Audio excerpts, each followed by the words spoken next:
Well, good evening, afternoon, morning, wherever you are. Welcome to our live show. Today we are talking basements. And what's with everybody talking about my Canada Dry and my ginger ale? Huh? Yeah, we have it strong here in Canada. It's got to do something so we don't freeze to death. All right, ladies and gentlemen, welcome to the Home Renovision DIY Live Show. Today we are talking all about basements. And, for some of you, you might not even have a basement, so it's not going to be an issue. But first of all, before we get going, I would like to get some feedback from the chat. How is the sound today? Can you see me and hear me, and is everything good?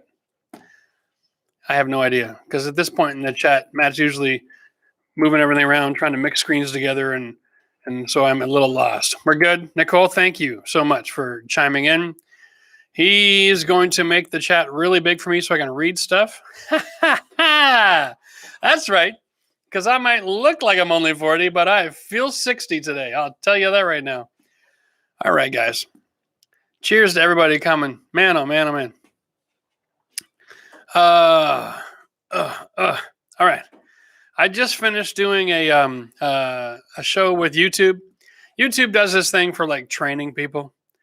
And they ask creators to come in and share their experiences and stuff. So I've been talking all day. Before that, camera's a bit out of focus. Really, Daryl, thank you for that. What do you think, Matt?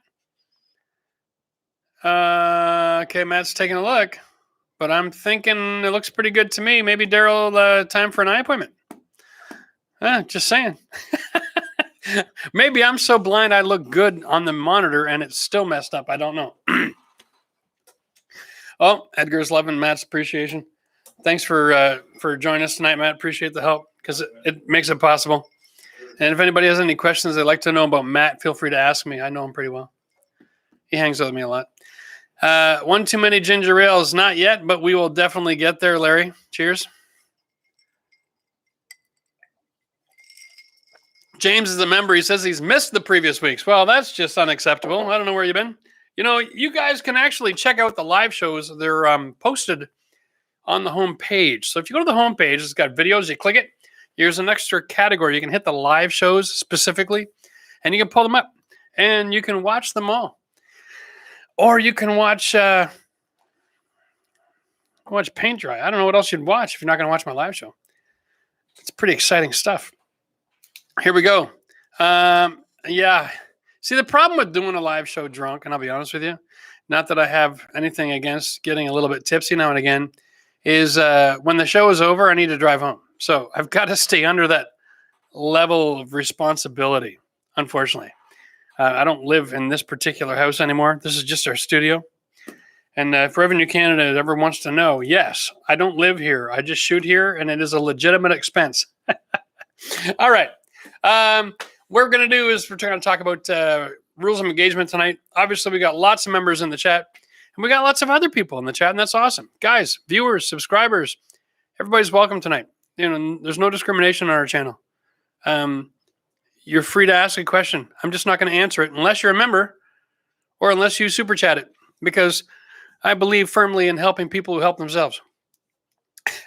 So if you're just here to suck free information out of me, good luck. But if you want to be a solution to your own problem, then I'm all about that.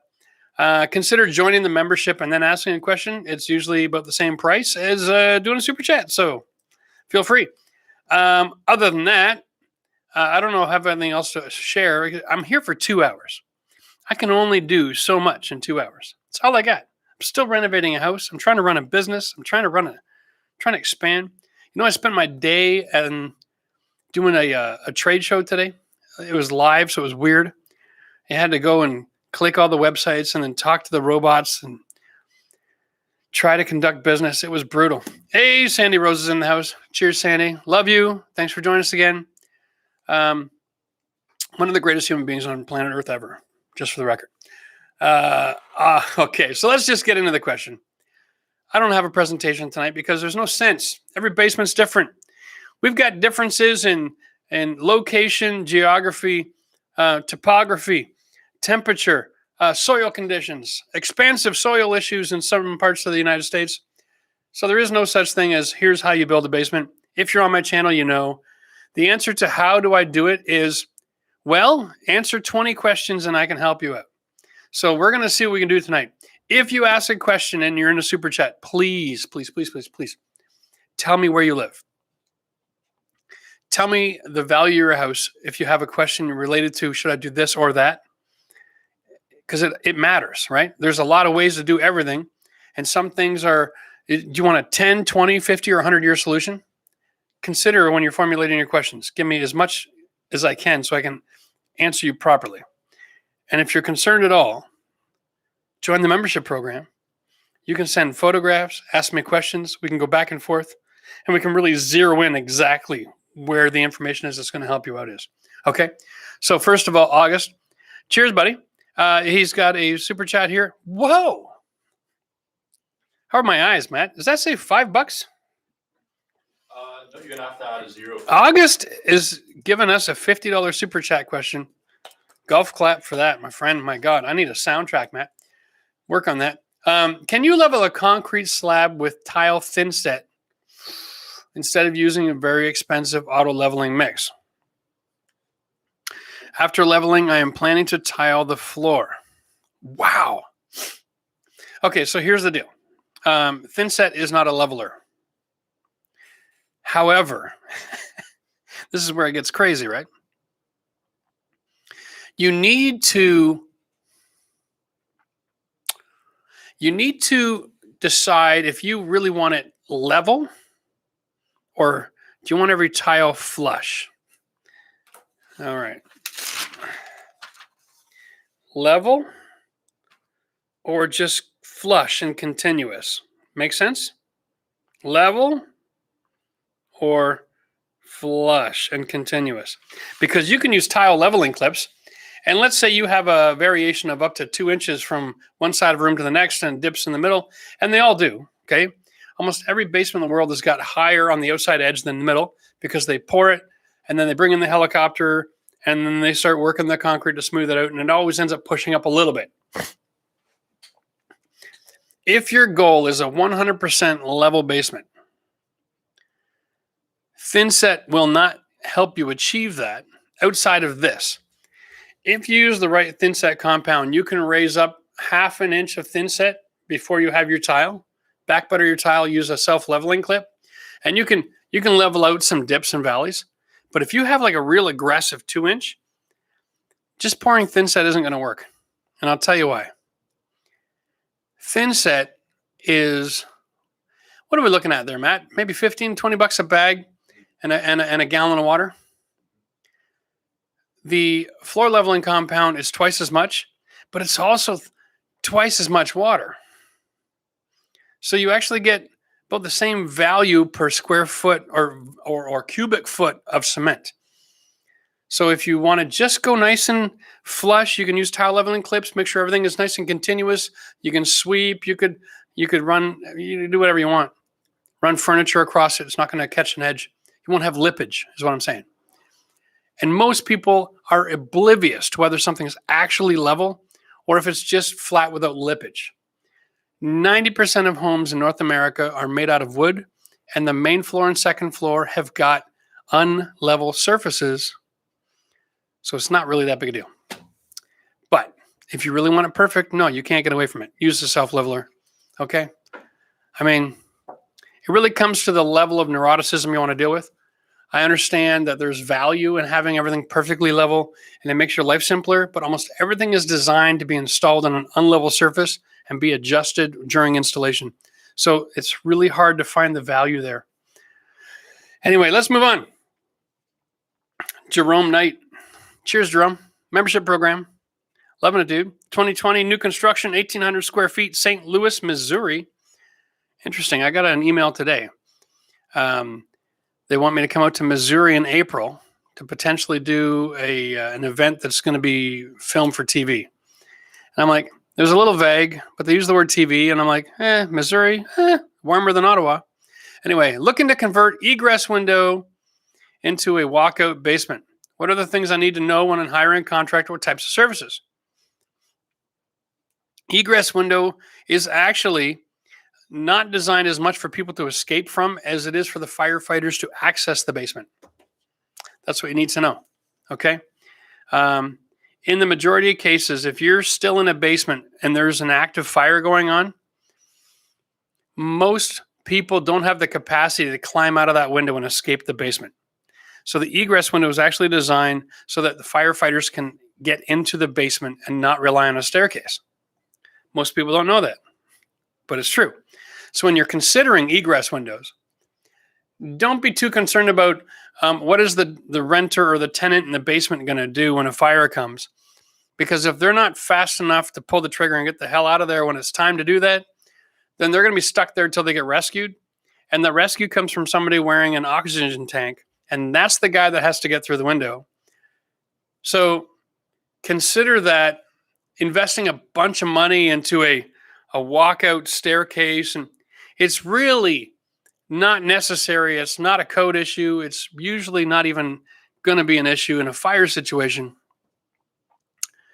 So if you wanted to do that, then the considerations are as such. You need to create a concrete wall with a foundation and weeping tile tied into the rest of the house so that you can hold back the earth and the water as it drains and create a dry area heading into the basement. So it's like, basically it's like adding an addition to the house, only it's so tiny, it's just a huge waste of money. And there you go. That's my opinion on that.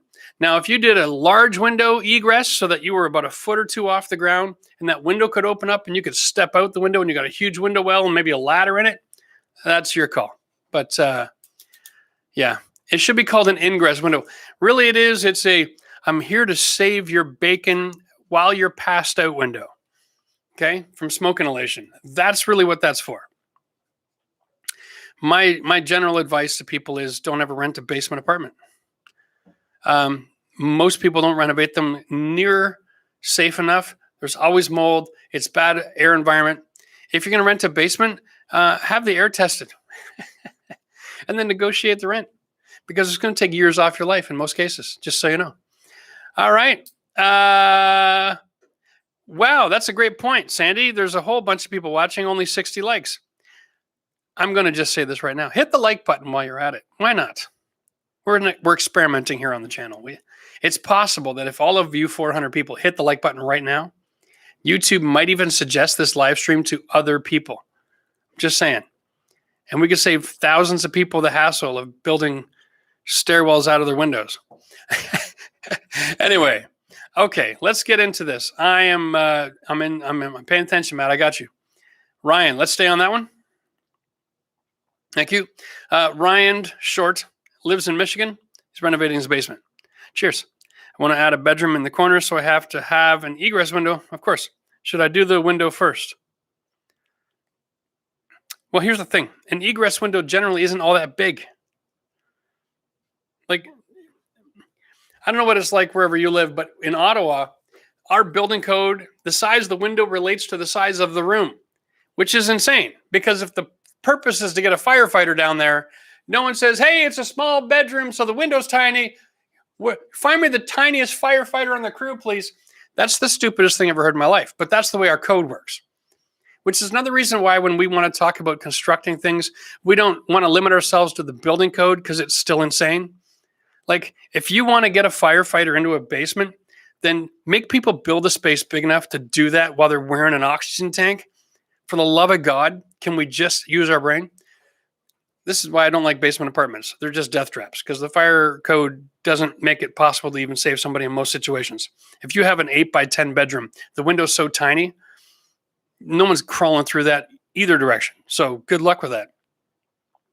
But if you want to satisfy the building code so you can get your stamp, then all you got to do is submit to the city that you're making a bedroom, submit the drawing, and they'll tell you how big the window has to be. So the first step for you is to get a drawing for your basement so that the city can determine the size of that egress window. And that's how that works. If it's different where you live, then let us know in the comments section or put it in the chat. I'd love to know. All right. Jason Howard just joined the membership program. Jason's a smart guy because he's going to be able to ask questions all night long and not have to do super chat after super chat. All right. I need a question, Matt. Let's go to Colin Crum near the top before it disappears. Should add that this in the stream? That's not a question. Okay, that's okay. I'm just in the chat, Matt. I'm all over the place. All right, for basement powder room, he's asking, in Baltimore, Maryland. Hey, and cheers to Maryland. Love that place. Is there a cost benefit to using a macerator toilet versus installing pipe under the concrete existing as cast iron? Okay, the answer is, if you have a cast iron pipe under the concrete, you have an old ass house. Somewhere in that house, they probably transferred it from cast iron to ABS or PVC. I would say the cost benefit of not having to rip up your concrete and then risk tying into a cast iron lateral pipe under the concrete and risk damaging it to the point where that all needs to be replaced. It can be one of these, oops, it didn't work, dig up more, oops, it didn't work, dig up more, oops, it didn't work, dig up more. And now you're digging up your front yard, following that lateral all the way to the city. If you have a conversion that's already existing, don't risk that the lateral is in good enough condition to support cutting and converting to a new pipe. Does that make sense? Tie into the existing ABS or PVC. That's because the macerator unit pumps up and over. So anywhere from above the concrete in your basement to inside the ceiling, you can tie in with a macerator. And I would go tie into something that's been updated, or at least tie in at a higher point. So in case while they're cutting and it's broken, they can fix it. It's accessible. Pipes in the dirt tend to decay faster than pipes in a basement. So if you're going to tie in, start somewhere where it's accessible. And then if you're screwed and you've got to go further, then go further. But for my money, I'd rather tie into a pipe that's going to last another 50 years if I'm lucky and not invest the money to completely convert it. You know what I'm saying? If you can get away with it. Yeah, that's a tough one. Anyway, but that's what I would do. Dan Simon, members asking me when framing a long wall with wood. I just ordered 20 sticks of 2x4, $240 for pickup. Yeah, that was exciting. When framing a long wall with wood, how long do you do each section? 8, 10, 12, 16 feet. Oh, yeah, you know what? It all depends on how strong you feel. When I'm doing a basement, I got a helper. We use 12-foot top and bottom plates. It's just faster, right? There's less joints, and it goes pretty quick. Just wood by itself is not that heavy. So that's what I would do. If you're working by yourself, you might consider 10 or 8 foot, depending on your physical strength. The secret there would be 8 feet long is 1, 2, 3, 4, 5, 6. You're lifting up 8 sticks of 2x4. If that seems like that would be enough for you for a workout, then just do an 8-foot section. But if it's like, no big deal, do 10 or 12. No big deal. All right. Sid has got a question, and he's willing to pay $5 for it. So I'm going to answer you, Sid. You just installed 1/4-inch backer board, waterproofed, and you're yet to tile it. Okay. Should you remove it and redo it with 1/2 inch, or should I use a specific tile so I won't get in trouble later? Okay, so you've obviously been on information overload, right? You're like not sure what's going on. The thing about this, and I'm going to be honest with you guys, okay? Don't buy the garbage. A 1/2 inch cement board versus 1/4-inch cement board is this. 1/4-inch cement board is more than enough backer board on 16-inch center to tile. Once you add cement and tile, trust me, it's a rock. The question comes in, if you're using a shower pan or a tub, you've got that integrated tile flange, right?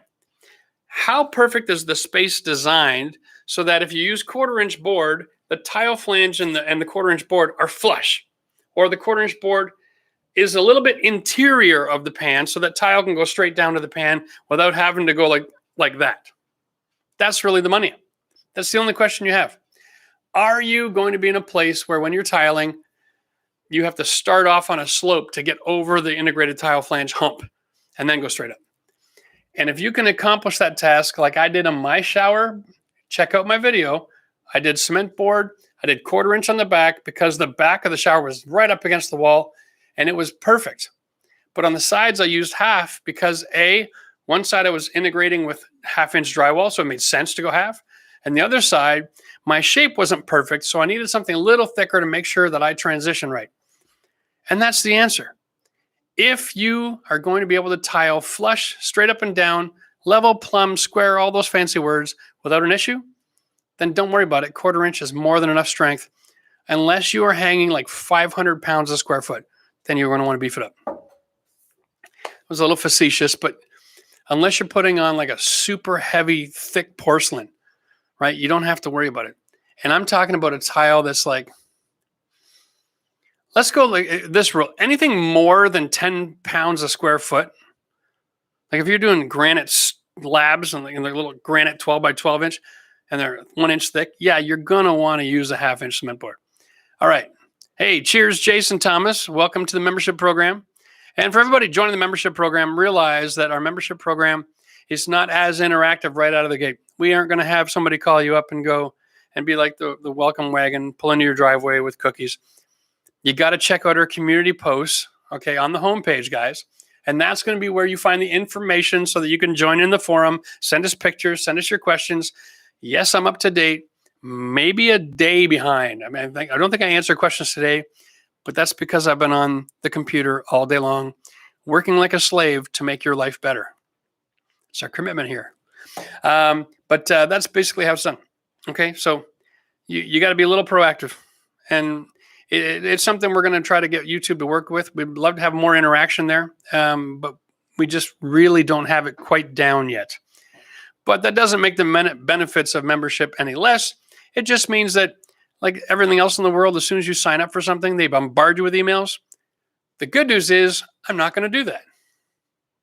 Even if you sign up for our email program, if you get one every 2 weeks, it'd be a miracle. We just don't have time to send out tons of emails. But if we have something really important we want to share, we will. Hopefully you can appreciate that, but you're not going to get an email in the morning, an email in the afternoon, and then one before bed trying to sell you stuff. That's just not how we operate. Did I say cheers to Zach yet, Matt? Okay, Zach Bursch, cheers. Welcome to Money in the Bank. This is for you. And he's got a question right here. Jeff, that's me. His municipality is replacing plumbing laterals into the basements. Nice. House built 1920s. Oh, very proactive of them. They waited exactly 100 years. Mix of clay and ABS. Yeah. Mix of clay and ABS. Is that what they're telling you? 99% clay and 1% ABS. The city came in and determined that you need to replace a sewer stack. Half.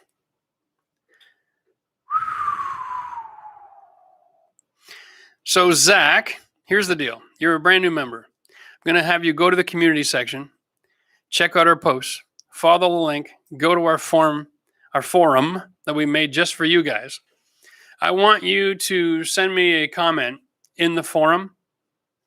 Okay, the contractor is just replacing the stack, but I have visions of renovating my basement, at least to achieve a flat floor. Okay, here we go. Put down some laminate flooring. Is there anywhere I need anything? Okay. Yeah, so you got a contractor replacing this stack. Got it.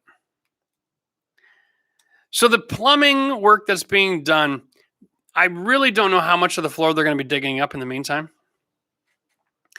The lateral will come in until the stack goes up, and it could be within a foot of the front wall, or it could be 20 feet on the other end of the basement. So what I can say, Zach, is this. If you send me pictures, I can give you better information. But if they're digging it up, they're going to dig it up like a trough, and all they're going to do is backfill and concrete that one section. If you have a house that has 100-year-old plumbing in it, I'm going to guarantee you, before you put anything on your floor, you need a subfloor system, okay? We have a video on that. Go to the homepage, hit the search button, put in subfloor. I put down 5/8 4x8 sheet OSB on a dimpled membrane. You're going to have that material available to you. It's very low-cost subfloor. Works like a charm. It's 100% vapor proof, and it provides you a thermal break all in the one sweep of like pennies a glass. It's really dirt cheap. I think my price came out just under half price of the, what are they called? The panel company. Anyway, the point is this. You're going to need one because you don't have a vapor barrier in your basement and you're prone to water events. So you're going to want to put in a subfloor, and you can put in whatever flooring you like on that subfloor, no problem at all. Okay, so do not be concerned. Hey, Darius Zhang has got a question. Jeff, what's your experience with crimpers for steel framing rather than screws? Yeah. And you know what? That's a great point. He's asked that question 5 times, and I've never seen it. There's a lot of you guys out there. So what we're going to do is we're going to try to stay current in the chat. If you ask a question, you don't see an answer, or you see that we've moved on, then you need to move on too and ask it again. That's how it works, okay? Crimpers versus screws works amazing. It's just another tool that a lot of people aren't going to want to buy because they're only doing a basement in steel once in their life. But it is very effective. Once you attach drywall to that steel framing, it doesn't matter how long the crimp lasts because the drywall is now screwing everything together. Make sense? So if that's your cup of tea and you like the crimper idea, then go right ahead. It is actually really convenient to work with because you can crimp the front and the back relatively simple. Can increase your stability, and you don't have to bend over as much either when you're crimping versus screwing. So depending on your age, that can be a real benefit. Cheers. So yeah, thanks for sticking with us, Darius, and asking that question over and over again. Loretta Goff has a question. Hi, Jeff. You're in Guelph. I lived in Guelph. How is Guelph doing? No basement or ducting. Really? 6-room bungalow, cathedral ceilings, heating with 2 propane fireplaces currently. Is a heat pump a good idea? Wow, that's an interesting question. You don't even have a basement. So you're slab on grade and you got a couple of heat sources, and you want to know if putting in a heat pump is a good idea. I would say no. I would say that generally speaking, heat pumps are a really good idea further south. Really want to see you get south of the Great Lakes before you consider heat pumps, in my experience. Because I don't think people are getting what they're asking for. They're always disappointed with the level of air conditioning and the level of heating. Just doesn't seem to be enough power there. Besides, as a slab on grade, I would be spending my money on other things than heat pump because you don't have a lot of cubic foot to heat there, right? And it seems like a lot of expense up front to heat something to try to get a little bit less off grid. I just don't see the value in it in a space like that. If you wanted to upgrade your heating system, I would say strip out the room and put in radiant hot water heating. That's what I would do. I think that'd be a much better spend of 30 grand than doing a heat pump system. All right. Chris Campbell's got a question. Or does he? I don't see a question there. He's doing a fist bump. I'm looking at the green funky chicken. Chris, cheers, man. That's awesome. I'm really loving that. That's awesome. Boom, boom. All right. And then Catman has got a question here. He's got a 1922 house. Yeah. Rubble, brick, above grade. Okay. Corner of the bricks, mortar cracking, pulling away, cracks from mortar. 2 suggestions for repairing. Wow. Okay, so older houses, whenever you have your foundation wall is being decayed, it's a factor of 2 things. One, it's because there is too much moisture going through that mortar joint while it's cold. Okay? If you don't insulate the inside of your building well, and the mortar gets too much exposure to the heat from inside the building when it's cold outside, all the moisture is deposited in the mortar and it breaks down. Okay? And that's why it turns to sand. It's brutal. The best way to fix that is to shore up whatever structures in the area, take it apart, clean it all up, vacuum out all your sand, and then re-mortar and reinstall your brick. Okay? There really is no other way around it. There's no real 2 ways to fix that. You can always just cover it up with an insulation blanket, but it's best if you just take it apart and fix it. You don't need a house falling down on you. It's a hell of a thing to wake up to in the morning is outside after the corner of the house has collapsed. All right?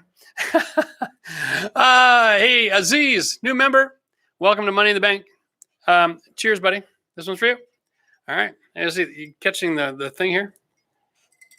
The more members, the more cheers.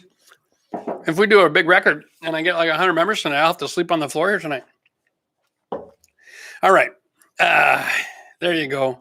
Wife's in the chat giving instructions. That's awesome. Austin Dubé has a question. Jeff, what thickness furring strip do I need for 1/2-inch drywall?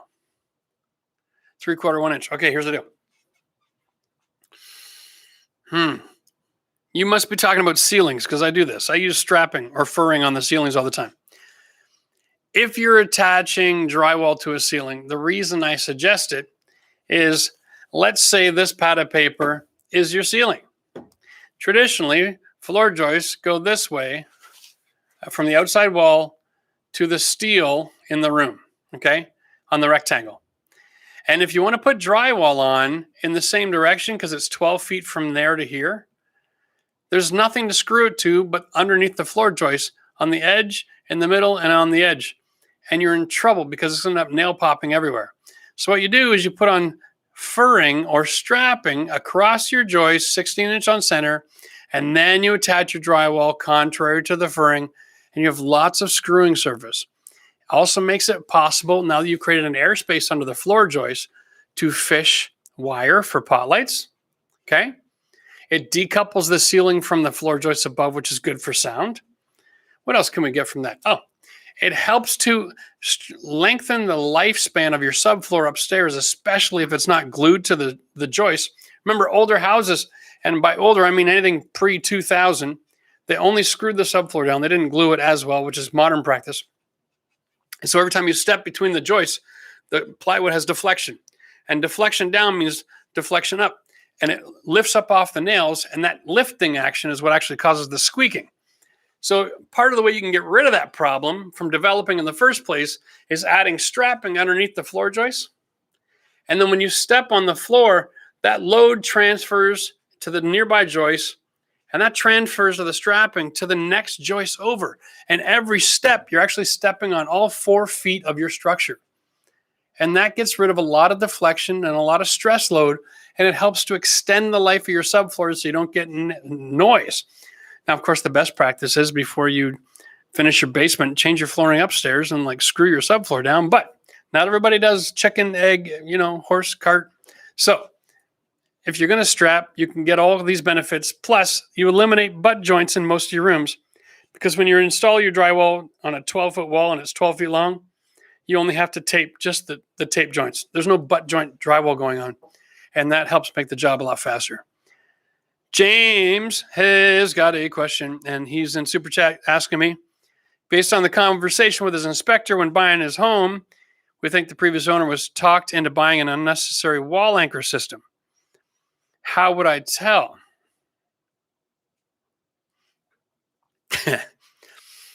Well, first of all, what's an unnecessary wall anchor system? Let me think here. I mean, I've seen a lot of really cool videos. Matt's going to pull up a Google search. Wall anchor system. I love it. Fast tracks, flip tucks, blah, blah, blah. Well, okay. Yeah, I get it. So let's just assume for a minute that we're talking the same thing, James. And Matt, can we pull off that? Because I get it. But can we go into the current chat and see if James chimes in here? And we'll swing back up to Alex in a minute. James, if you got more information. But what you're talking about, if this is your foundation wall, okay, somebody had you put a great big plate here with a big rod that goes through your foundation and into the dirt, and there's a big plate like building a retaining wall because your wall was bowing and it's maybe made out of cinder block. Are we talking the same thing? If that's the case, the way you know if you wasted your money or not is if the wall is straight up and down. Because we only install those if we see the cinder block starting to fail. And generally, what we do, walls are super straight, no signs of bowing or cracking. So someone might have spent the money. Thank you, James, for jumping in. Someone might have spent the money to avoid that problem from happening. Maybe it happened to a neighbor, okay? But if your walls aren't bowing and you've got that in place, now you have the benefit of the fact that that is overkill. It won't ever hurt you.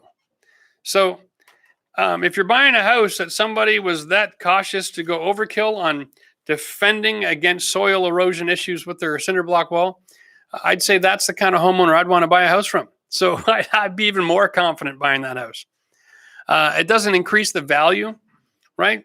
Placing armed guards outside of a house doesn't lower your insurance against theft. But you understand what I'm saying? Like, there's no real value added to the house for doing that because there's no problem solved. But it does mean that the homeowner who previously owned the place was like really meticulous about things. Yeah, I don't know how to comment on value of the house based on it, but I mean, if they're trying to say, hey, it's worth another 20 grand because You can say, well, no, because the walls weren't bowing. So, right? Like, it's kind of unnecessary. I don't know what else to say. Alex Powell has a question. He's got a 1972 split level in Western Oregon. Nice. Want to replace all the single pane aluminum windows. Good call. In the basement that are set in brick. Yep. Process for this. 2 options. 1, all of these aluminum windows that are placed in brick. And you can jump in the comments and let me know right away. Alex, are they, is it a metal frame or a wood frame? Really, that's the question. Okay. My favorite donut is an apple fritter, just for the record. I saw that in the chat. If it's a metal frame, you can actually, you can sawzall the metal or take a metal grinder. It's metal. And so what they do is they put the metal frame in and then they pour the concrete. But you can actually just take a grinder and cut out the metal and peel it right off the concrete. The concrete's not going anywhere and the metal is not structural. Okay. And then you can replace it with a wooden or a vinyl frame 2-pane window and get a much better insulator. Anything else you do with a metal frame, if you leave that metal there, the cold is just going to be blowing in. It's going to be contacting with whatever you're finishing with, and you're going to get condensation and water issues and mold, and get rid of it. Go with a vinyl window. Take a grinder, peel all that off, and then you're going to be able to know just by, you can take the grinder to the metal and just take off like a 2-inch section. You'll know how they built it, and then you'll be able to draw that line and know your measurement. So you can order the window in advance, have it delivered, right? And then cut it all out once the window's on site, and then you can install it. Piece of cake. Now, realize you might be dealing with a rather large caulking bead on the outside, but it's a basement window, so it's okay, right? At the end of the day, worst case scenario, you can use aluminum flashing on the outside of a window to cover any gaps that might appear. So it's okay to buy them a little smaller if necessary. All right, let's get to that super chat there about basement, bathroom, rough in. The plumber wants walls built first. There's a good reason for that. I plan on subfloor throughout. How do we do this? 1985 Ottawa. Basement, bathroom, rough in, plumber wants walls first. Okay, so if you have a unfinished basement and you've got a, I'm assuming you have a rough in. Where did that question go, Matt? Right there. Basement, rough in. Okay, here's the deal, Andrew. If in 1985 built in Ottawa, the rough in was done already. You want walls and you want to use a subfloor system in a bathroom, you got to ask yourself why you want a subfloor in a bathroom, right? It's chicken and egg. I would say put in the walls so the plumber can do his job. He might have to open up the concrete, move things around, right? So don't get in his way. Build the walls first, then put in the subfloor system. It's still going to perform well, but use a pressure-treated lumber plate for the bottom. That's all. And you're going to be okay. 95% of the basement built on top of the subfloor is perfectly acceptable if that means that you're not going to cause problems with your plumber. Just be glad you got a plumber willing to work with you, to be honest with you. All right, next question. Okay, someone's looking to buy a house in Winnipeg this spring. If the basement is unfinished, what should I look for as a sign if it's not worth finishing it?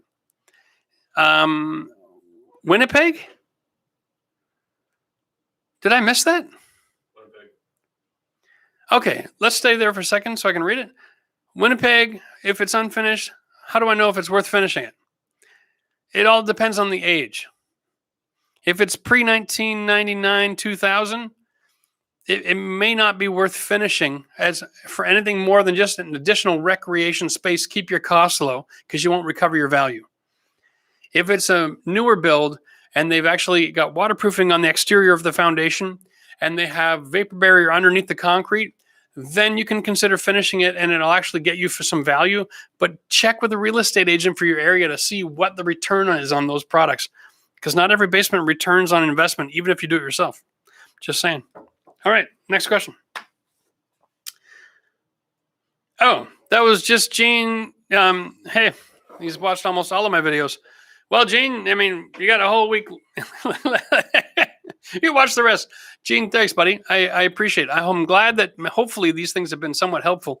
I know sometimes they're confusing, but I appreciate the love, bud. Chris Campbell's got a question. Hey, Jeff, do you know any dealer in Toronto area for kitchen cabinets and countertops? And also, do they give your members a discount? Yeah, not quite yet, Chris, but that's something we are definitely working on this year. I got a whole team working on sorting all that out, and we have announcements coming soon, but not yet. If you want to get a good deal on kitchen cabinets and countertops, the best way to get a deal, all right, is to go to these companies and tell them that you're going to take responsibility for measuring and placing the orders and installing. And all you want to do is hook up a supply only situation. Okay. As soon as you go to supply only when you're buying, understand countertop guys now have zero risk for installation. So they're like, cool, come pick it up, stick it in yourself. And if you're capable to do that, then all the power to you. With kitchen cabinets, understand that if you're dealing with a cabinet dealer, in the majority of cases, a custom kitchen cabinet dealer is buying the cabinets from the supplier, newsflash, at about 60% off retail price. So if you want to take all the responsibility for ordering and measuring, he can probably swing you a pretty decent deal if he's in the mood. But they're the ones holding the purse strings. They get to tell you if they want to play ball. At this point right now, there is nothing like that set up. Hopefully down the road, we'll have a cabinet company that we can do business with you guys, that we can pass along a huge amount of that savings. But for right now, negotiate. All right. Cheers. Somebody wants to know if they can lay a dimple underlayment down on concrete and then lay vinyl directly on top, or should you add a wood subfloor? House built 1996 Buffalo. Yeah. So if you go, they sell underlay right now. It's not a dimpled plastic. It's got a softer feel to it. I think it's Delta. It's blue. I think it's like one step or something like this. Go ahead and check it out. Go search Delta underlay. But they do have an underlay that you can put directly on top with laminate or vinyl plank, especially if it's stone plastic or the SPC. That would work amazing for you, and it will perform really well. Okay, David McCormick, is that what I'm looking at? Nice. Cheers, David. Now that you have the shower floor done, do I tile the floor or the wall first? Yeah, so you're a DIYer, right? You're not going to tile the whole shower in one day. So might as well just do the floor. Question solved and problem. In most cases, floor tile are smaller than the wall tile, like usually 2x2s. And so if you do the floor first and your cutting is a little messy or whatever else, at least the wall tile will cover it. You don't have to be as precise. And if you poured your own floor pan and you've got the whole perimeter all level, then when your tile goes on, it'll be all full tile and look really pretty. So I would suggest going the floor first. I mean, if you use the right products, it doesn't really matter. Like I did a video where I did the wall tile first, then the floor. But that's because the wall tile had a massive texture wave in it. And I didn't want to start grinding and cutting it. So I just installed it first. And then I used it proper technology grout that it didn't matter what went first or second because the thing was waterproofed anyway. But I get it. There's a lot of debate out there. But at the end of the day, floor tile first usually is a really safe bet. All right. Next question.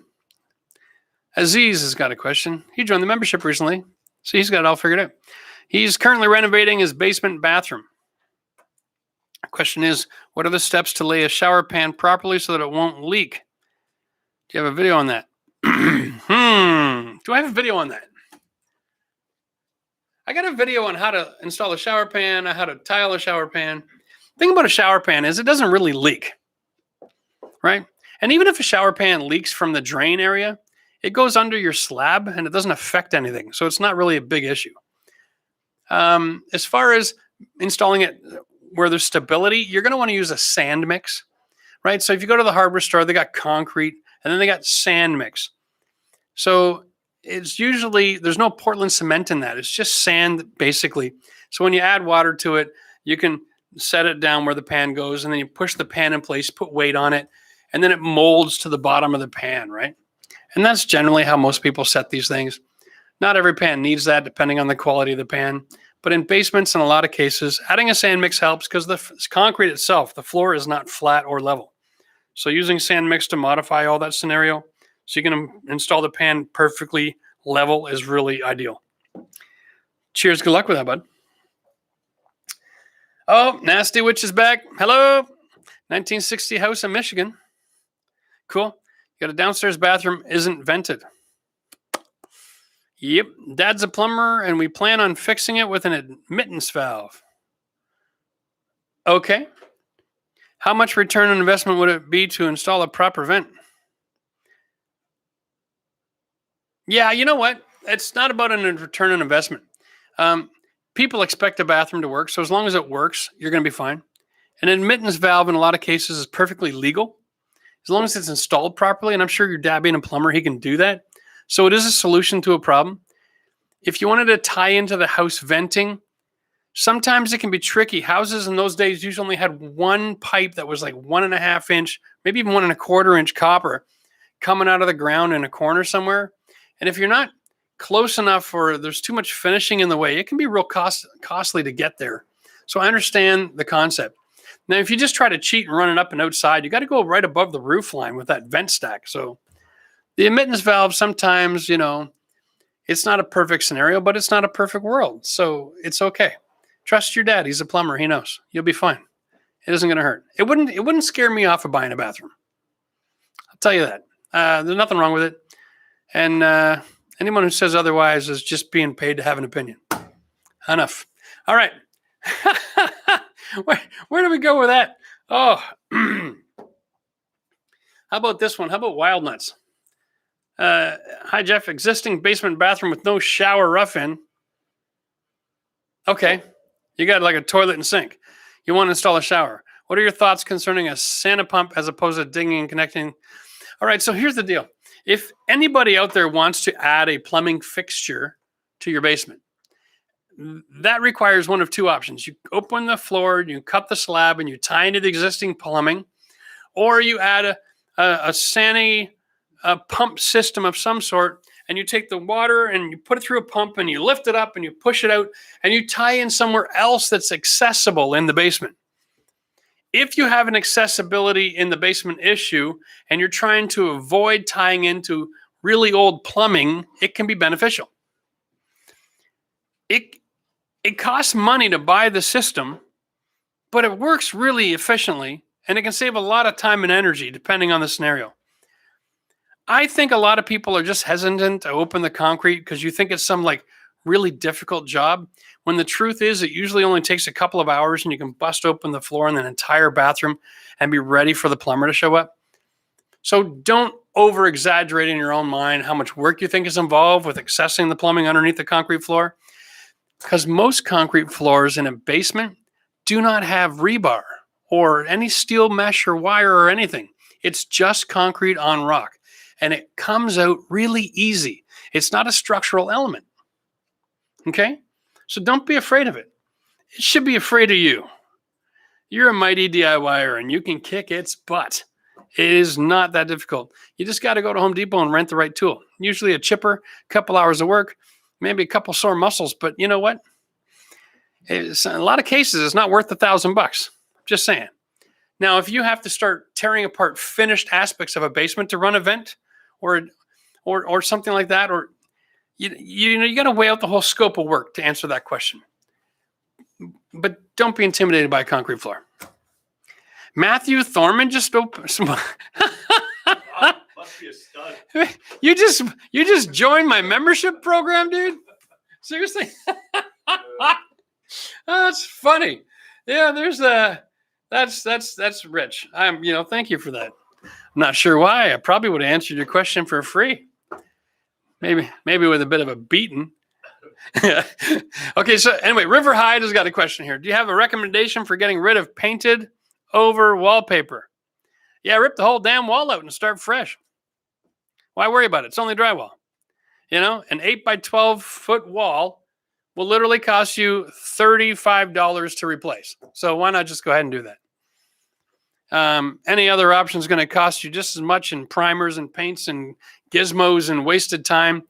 God, if you got paint over wallpaper, Lord knows how much cover up is going on. What's the quality of that wall? Just rip it out and start fresh. That's what I got to say about that. It's just drywall, folks. Don't let it intimidate you. All right. Sounds like I need a drink. Here's a question. Matt's got a question here about any advice on framing or boxing up a sump pump well. Yeah, there's two kinds of sump pump wells out there. The hand dug, or you dig a hole and you put it in a unit that actually has a lid. Depending on your house, the sump pump without a lid can be the source of a lot of moisture coming into the atmosphere in the basement. It can be the source of a lot of humidity.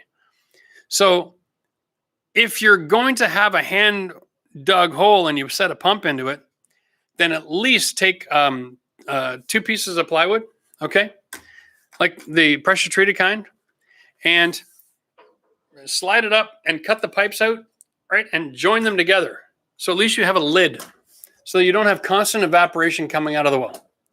That's really a good answer. Wild Nuts just spent us a super chat. Even though Wild Nuts is a member, they appreciate the advice that much. Well, I hope I at least saved you $10. We're broke even. That's awesome. Cheers. Appreciate that, Wild Nuts. I could say that all night long. All right. Melanie Rourke has a question. Is SPC a good option if floors aren't level? Ottawa. Well, Melanie, yes and no.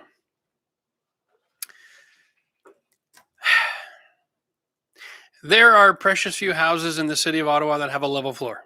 First of all, let me just disclaimer. Majority of homes in this city were not built brand new with engineered floor joists. Okay. And that means that those floors are like perfectly level. Everything else that's built with dimensional lumber is going to be unlevel. So is a vinyl floor a good option? Yes and no. Every time you've got the comings and goings of a floor, you're going to have the joints that have micro cracks and tiny little opening up. So you really want to take a look. If you want a perfectly level floor,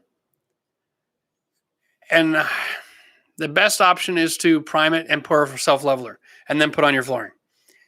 But if you're asking, is a vinyl floor a good alternative in that scenario, then I'm going to say if you buy a quality vinyl floor and you're worried about the levelness, make sure that the core of the flooring is the same color as the surface, right?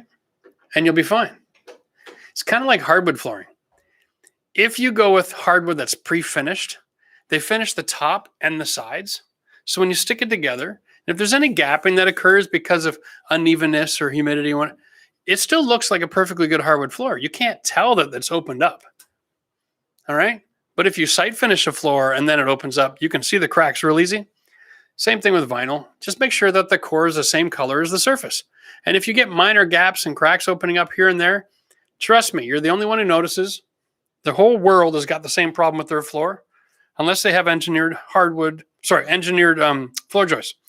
So it's not really a big concern. But having said that, you came to me and said your floor's not level. I don't know to what degree.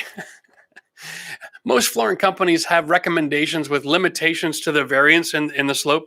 So you can actually further follow up and say, over the course of 8 feet, my floor is going up and down 1/8 of an inch, or 1/4 of an inch, or 1/2 an inch, or I lose 2 inches. These kinds of issues you can take to the flooring supplier, and then they can tell you if you're within the recommendation of the product line, because the thinner the board, the more variance in the floor it can handle. The wider the plank, the more perfect your floor needs to be. And that is money you can take to the bank. That's good advice, Jeff. Brenton has a question. My God, Matt, it's almost 7 o'clock. How would one finish a basement wall around a steel door to a cold storage area where the framing for the door area is in front of the actual door, as in the door casing is set in the cement in Ontario? Rip it all out and start over. Anything that's set in the cement, okay, is going to be steel. And you're not insulating that. It's just going to be cold all the time. So the way you deal with it is you just bite the bullet and put in a new door, okay? Your door should be in line with the thermal break of the wall, Okay. So the door that you got is for a cold cellar. And so what you want to do is, because you're going to be framing inside of the concrete, and that's where your insulation is, you want the door, the thickness of the door, to interrupt that level of insulation. That's your insulation barrier. If you frame interior of that door, you're going to have insulation, no thermal break, steel frame, door, steel frame, no thermal break, and then insulation. And you're going to have the nastiest draft in your basement ever. How are we doing there, Matt? Yeah, it's just the one memory card gave out, so. Oh, that's fine. There's a backup.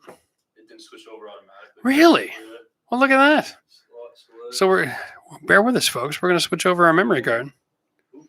Okay, here we go. I'm going to say that again because this might be really useful. If you have a cold cellar door, they set the door in the concrete wall.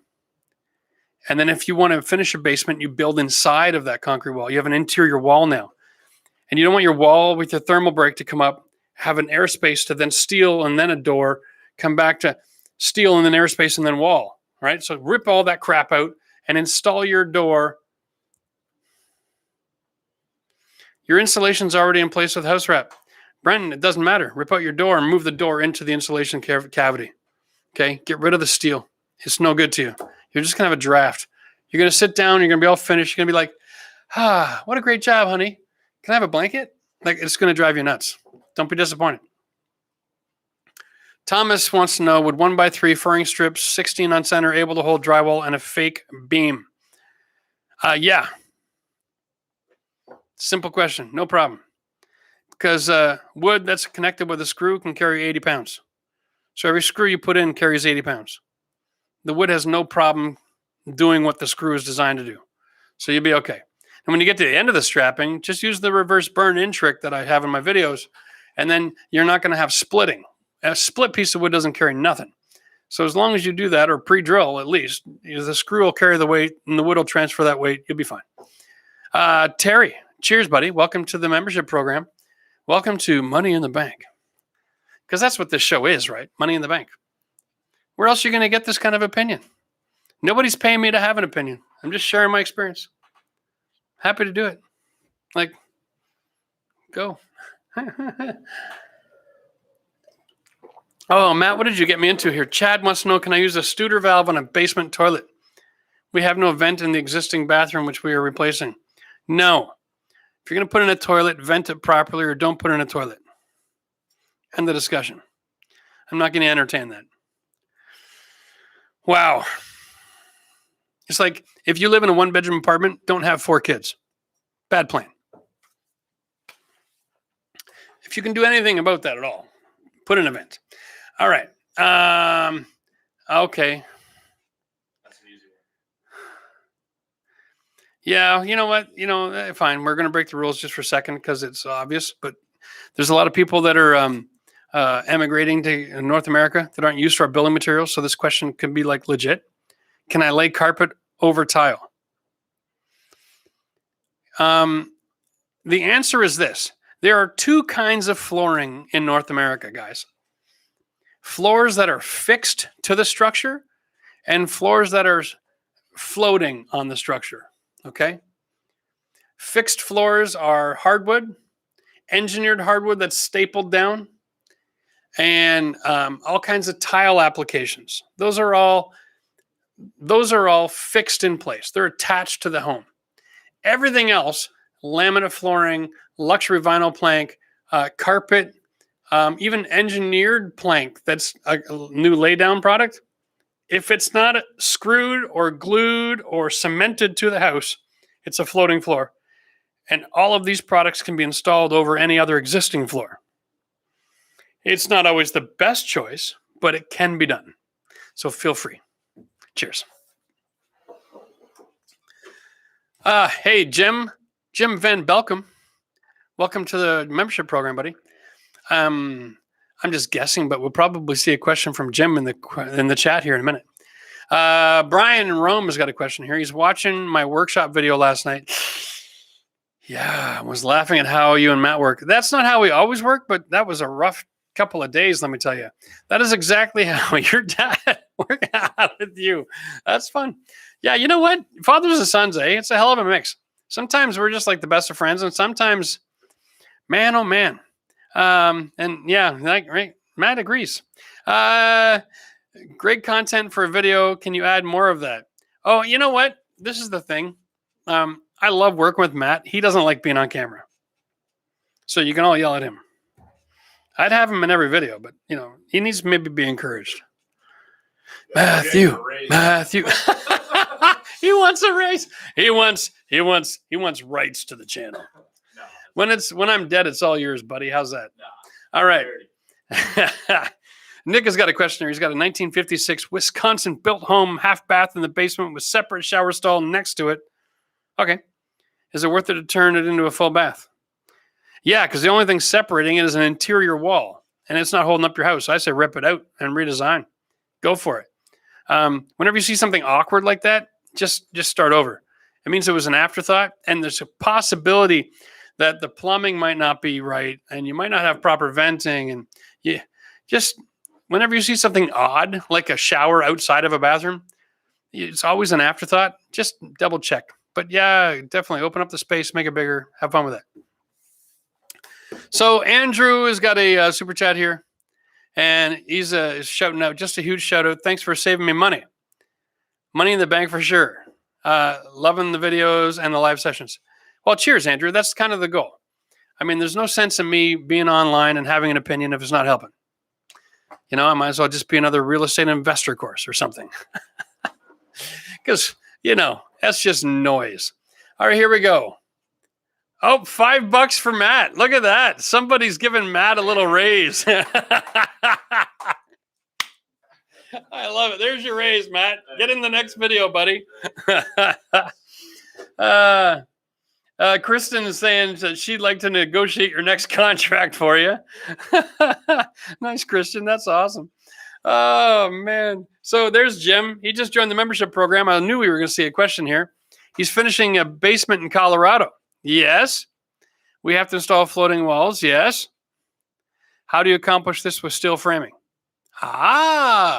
Okay, Jim. For everybody who doesn't understand it, there's such a thing in Colorado and a couple of other areas, but primarily the Colorado region. They have expansive soil. If you can imagine yourself laying on the ground and putting a house on your chest and then taking a deep breath, that's what happens to their dirt sometimes in the year. And so they've got to have a building code that allows for their concrete pad to literally go up and down, right? So you guys qualify. You guys fall in that area of why in the hell would you build something in that basement? But since everybody wants to use the space that they got, here's the answer. Like, there's just no way around it, right? You're going to do it. You're going to do it.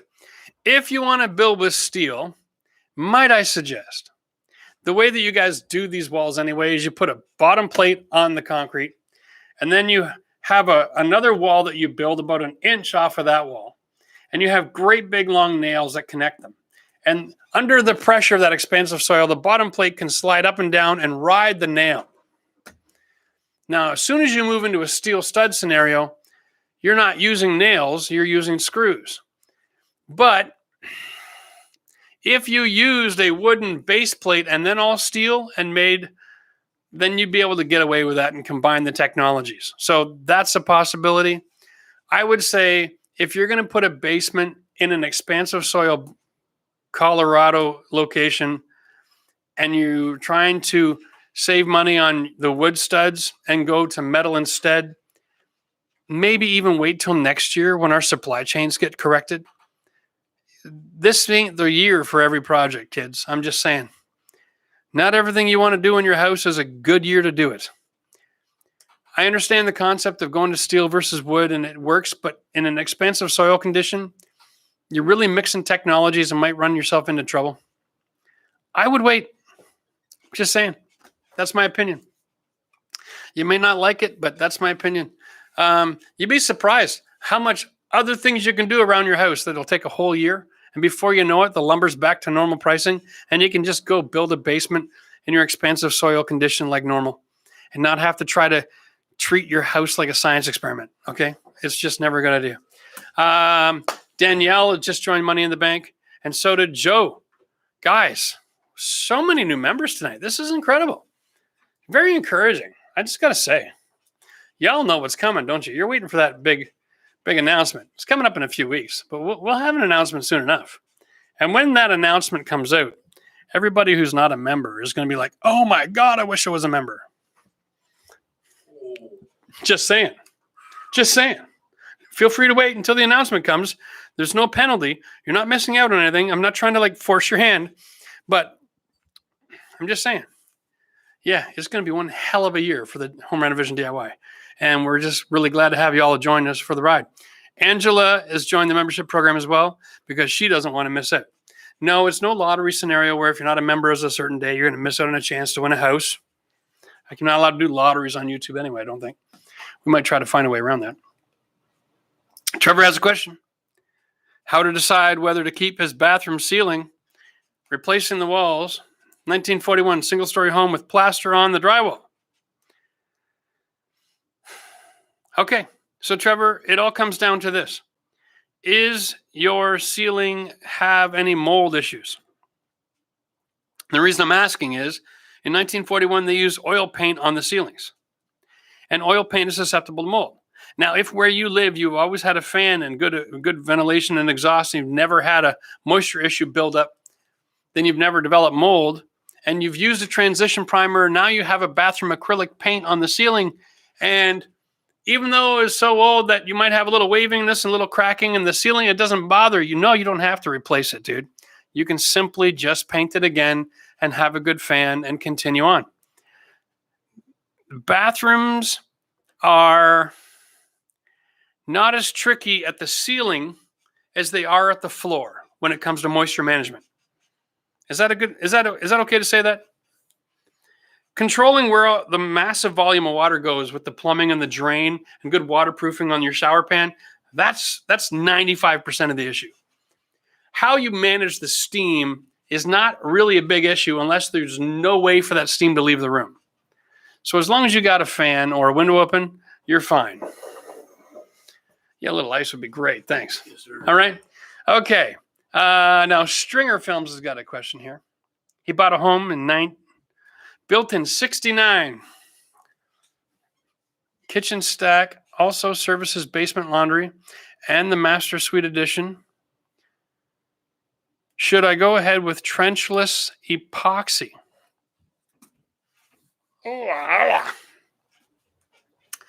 Okay, first of all, your kitchen stack also services the basement laundry. 1 fixture. Kitchen, 2 fixtures. Dishwasher, 3 fixtures. Master suite. His and her sink, shower, and tub, and toilet. That's 8. So what that means is that the stack in that house is still big enough to carry 2 more fixtures before you max it out. Now, built in 1969, it might only be 1.25 inches. So just confirm that it's 1.5 inch pipe and you're fine. You don't have to be considerate of all. The rule is basically 10 fixtures for 1.5 inch vent pipe because you're not going to use everything at the same time all the time. You might have a dishwasher going while the laundry's going and flush a toilet, but you're not going to have both sinks, the shower, the toilet, the laundry, the dishwasher, and the kitchen sink all running at the same time unless you have way too many people living in your home. So I'll leave it up to you to decide, but generally the rule is it's not necessary. Loving the way you're pouring that. All right.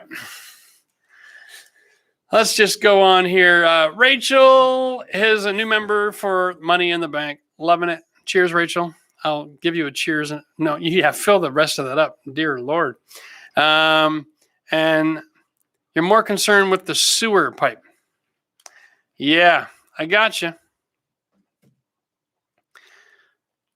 Oh, yeah. So generally, plumbing that's installed in people's homes is designed to last 100 years. Okay?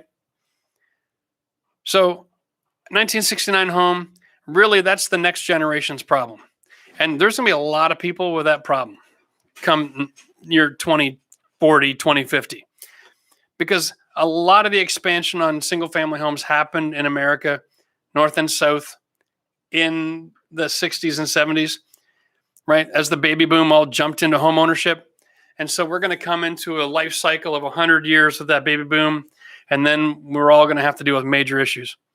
Matt should get a raise. Chris Campbell. You're getting a lot of love tonight, bud. I'm going to keep track of this. I'm going to cash you out. Yeah. You all want to send Matt a tip. You go right ahead. I will pay him. I will double.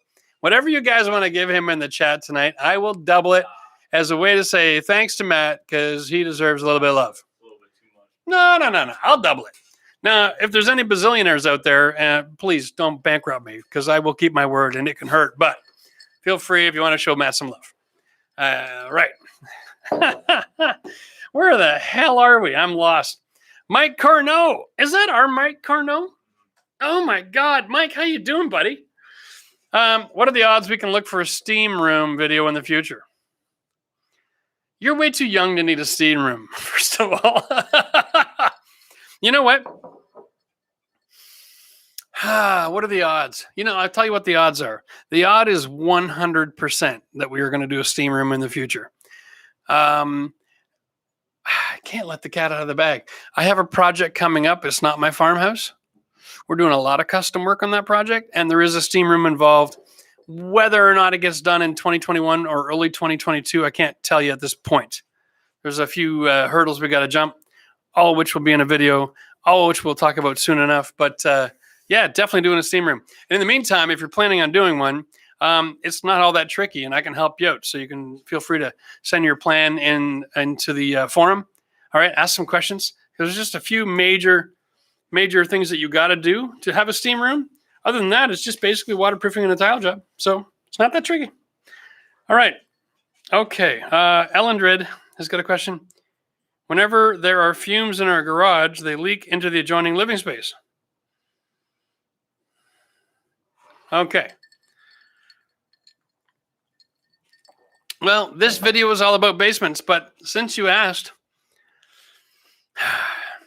the walls of your house do not have an air seal in the garage because our houses have a vapor barrier at our latitude that's interior of the wall and the insulation. So what your garage should have is drywall anywhere where it's making contact with the interior living space, and it should have a caulking joint to seal from the concrete of the foundation wall for that garage to the drywall. There should be no air leak leaving your garage, period. It's against code. It's against building science. It's against common sense because it's one hell of a way to get carbon monoxide poisoning in your house. If you accidentally sit down and start your car, you know how the keys have got those automatic buttons on them now? They can be deadly because you can start your car without even noticing it, and it can run for half an hour. And if you've got a hole when that fume is coming into your house, it can make people really sick. So just double check, get down on your hands and knees. Usually it's about a foot off the ground. The drywall stops, turns to concrete. Make sure that area there has got a nice big wide seal of exterior caulking, something like a quad or a mono, okay, would do the job. All right. And so cheers to you in Montreal, but that's the answer to the question. Don't just deal with that. That's a mess. That can be dangerous.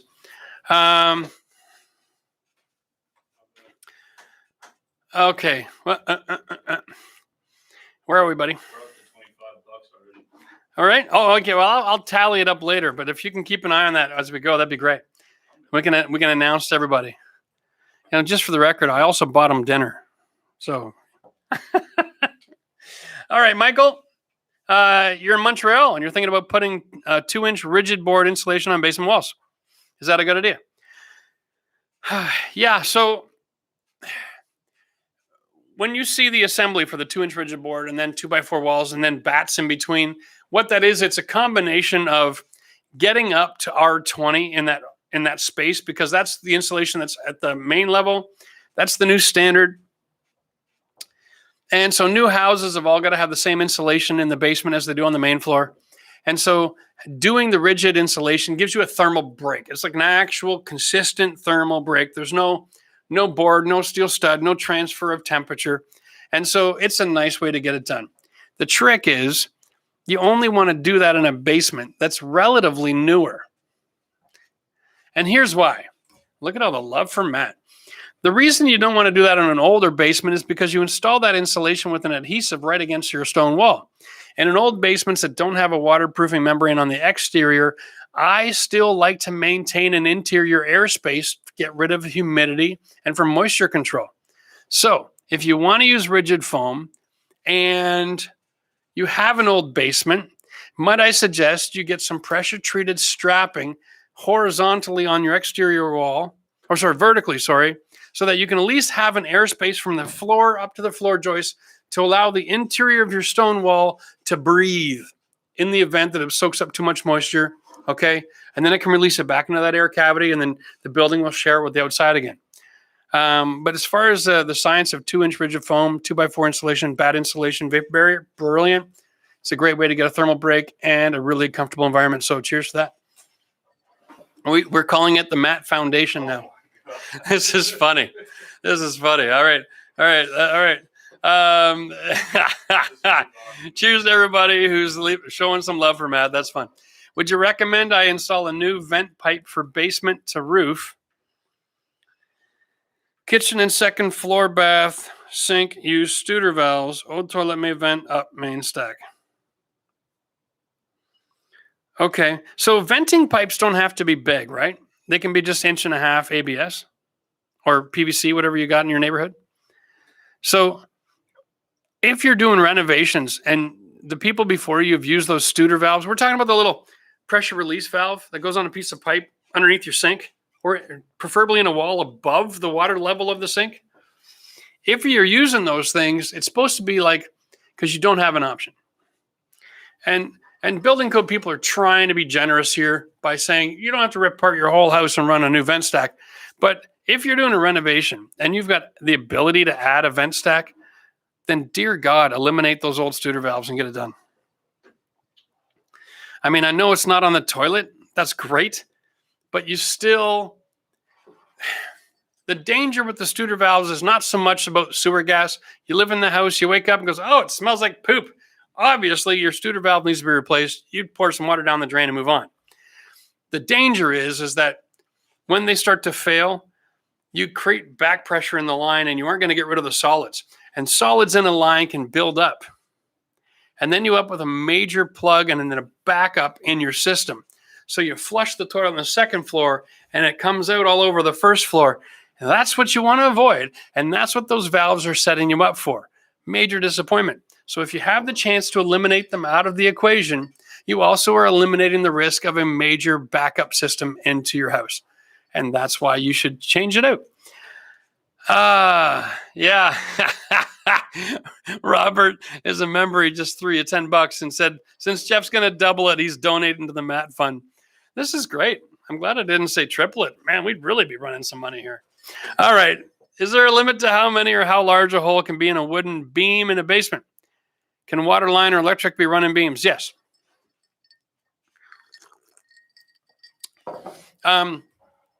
If you have dimensional lumber and you want to drill a hole, 1/2 inch hole for electrical, no problem. Okay. 1.5 inch round hole for plumbing, no problem as long as you aim for the middle. Okay. Don't do it too near the edge.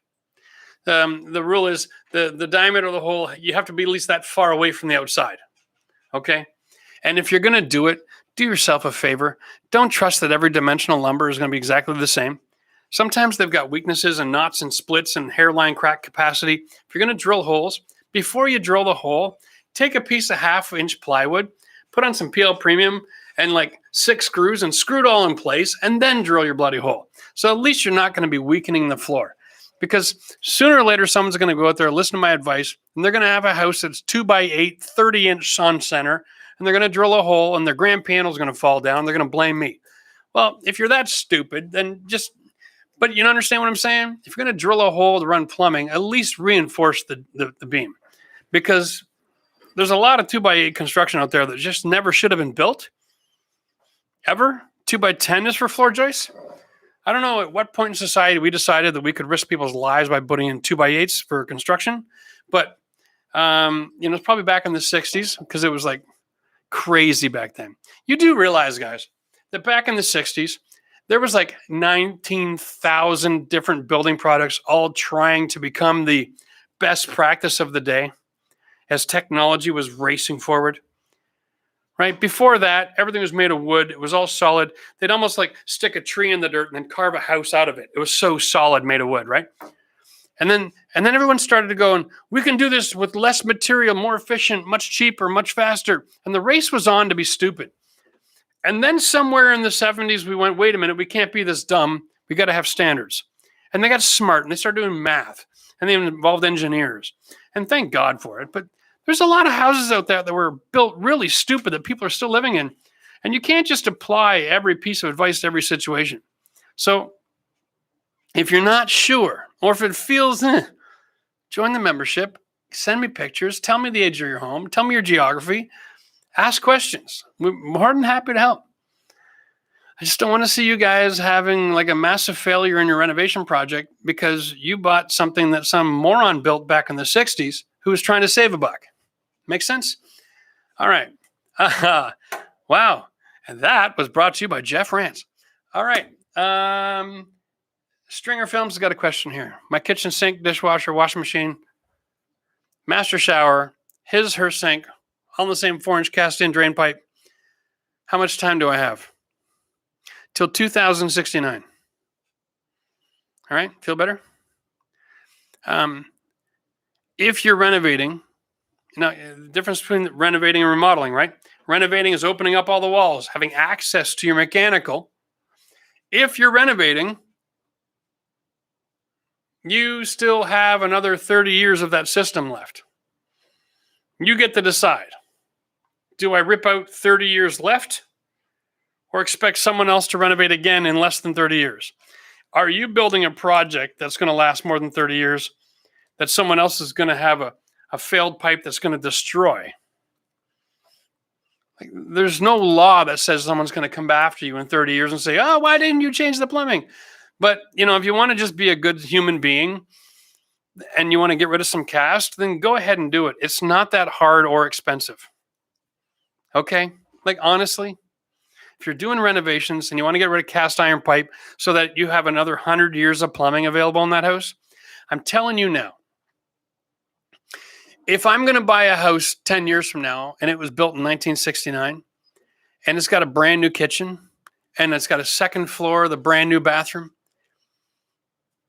and I asked them point blank, did you guys change out the cast iron pipes? And they say, no, I'm not buying your house. So consider it a resale value question. Take pictures of the plumbing work after you get it done. It'll up the value of the home. And you'll sell your house 10 times faster than the guy next door who did all the same work and didn't change the plumbing. That's your competitive advantage. Are you being a good human if you change it? Yes. Are you being smart? Yes. Are you guaranteeing you're not going to have the flood? Yes. It's really no downside. Changing out the cast iron in a house is going to cost a couple $1,000. Whoop-de-doo, right? If you're going to go through a major renovation project, a couple $1,000 to upgrade a system from 100 years old to current is worth the investment every day of the week. All right, done. Stamp it, lick it, mail it, whatever you got to do. That's the advice. Woo! It is 7:21. Do you know where your children are? Yeah, they're all sitting right next to you because they can't go anywhere, right? My Lord. Hey, Infinity, cheers. Welcome to Money in the Bank.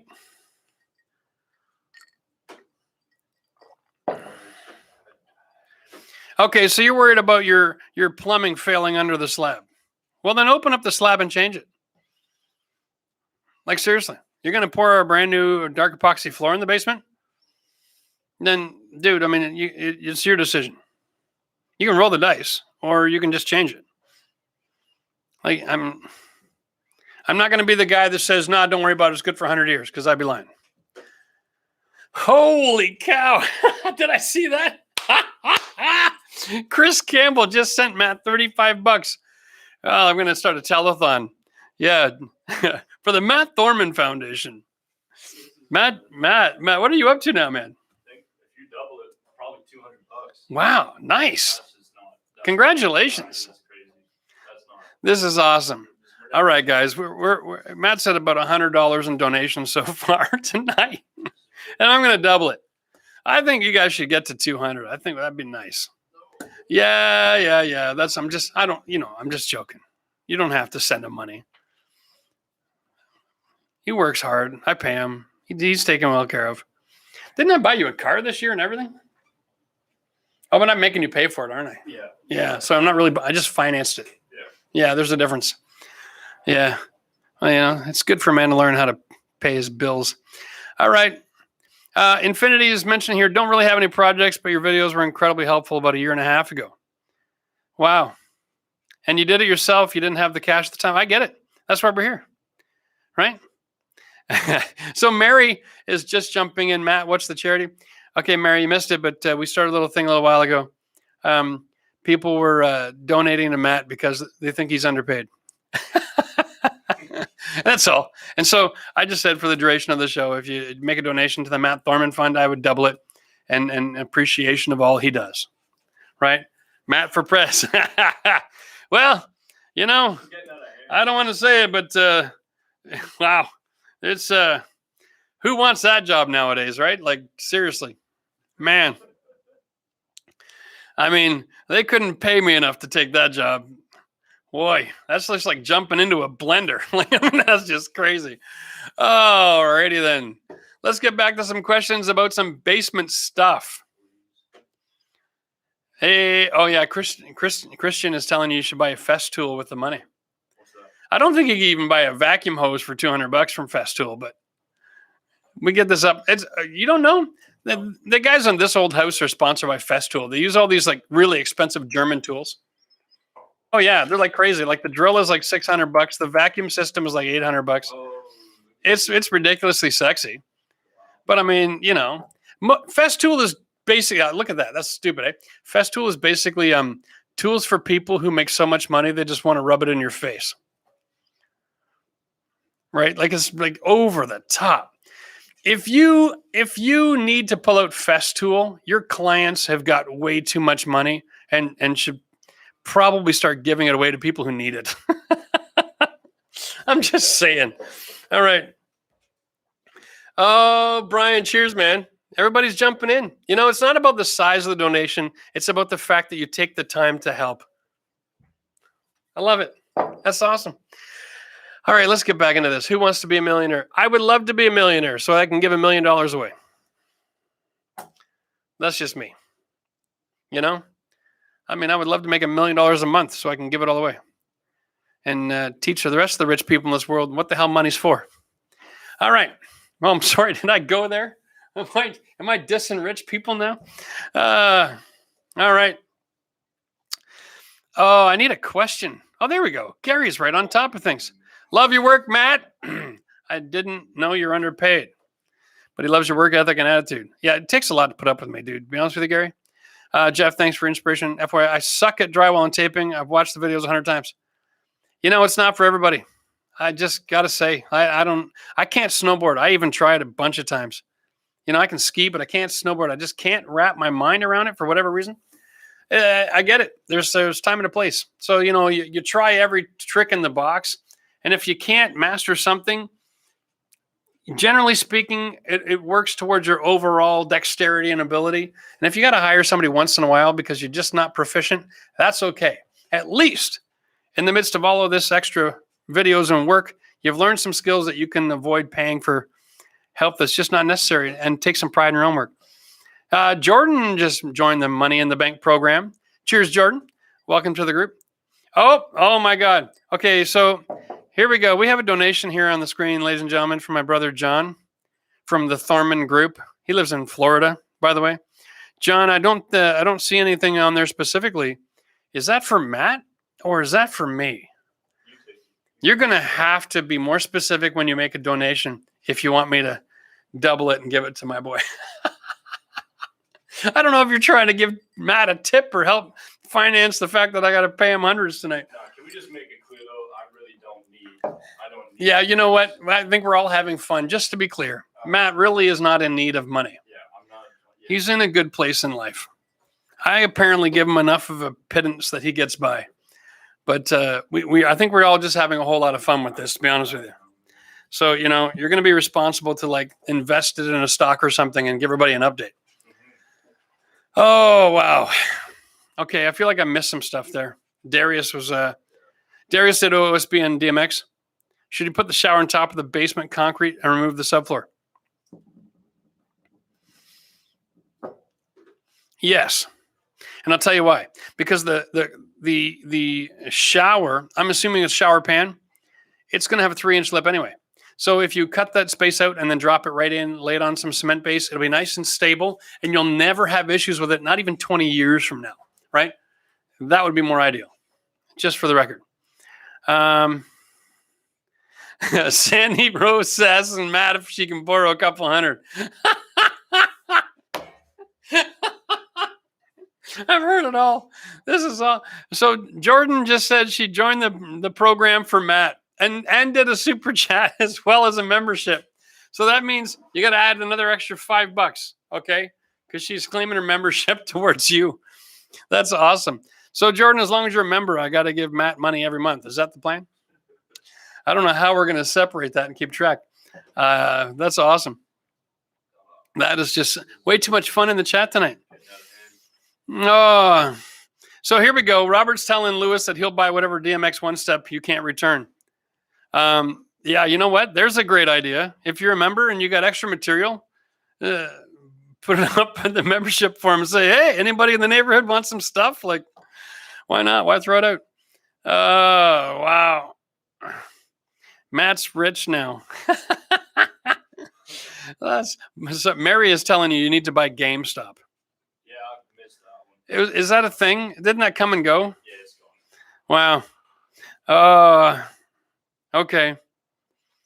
All right. Here we go. Oh, James has got cracked, sagging trees as a support beam. You and me both, James. What's a more permanent solution to my steel jack post? A more permanent solution is actually put a new floor joist.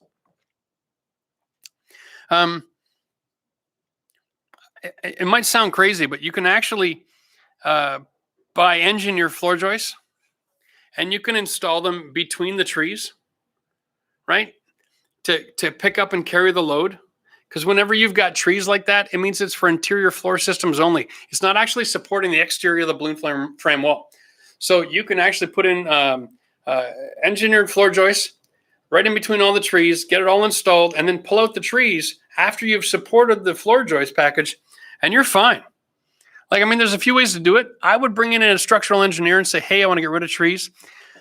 It's the one thing I wish we did on this project, Matt, was get rid of those damn trees. But man, it is such a massive amount of work. It is so much work to change out your flooring structure. One of these days we'll buy another old house and we'll do it. But honestly, you can do it yourself, but get a structural engineer. They'll give you plans, they'll give you drawings, they'll give you process to follow and safety protocol, okay? And then you'll be just fine. But yeah, I'm starting to, when we started that renovation, we had to take a look at dollars in return. And it was so early in the YouTube channel, we just didn't see the return value. But now that we put so much into that house, it would have made sense at this point if we had done it. I mean, it's still a decent house, guys. Don't get me wrong, but yeah, it would have been fun.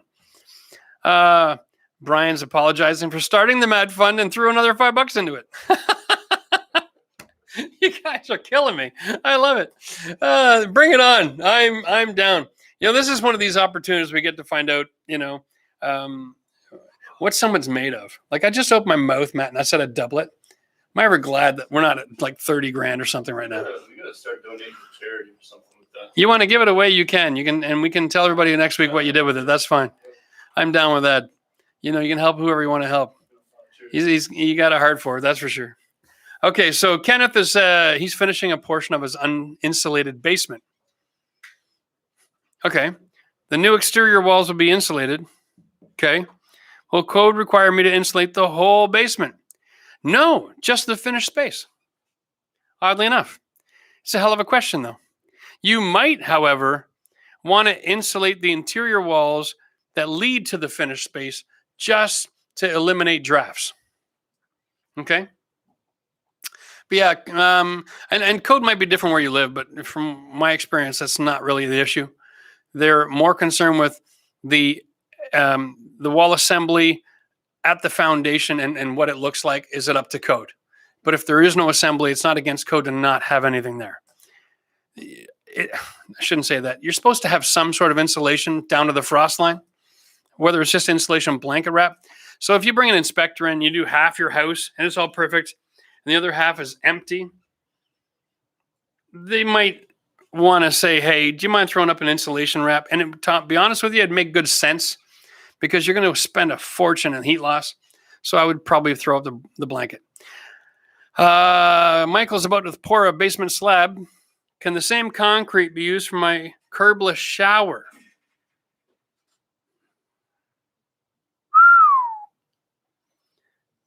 Frame around the shower area to pour at another time with different concrete type.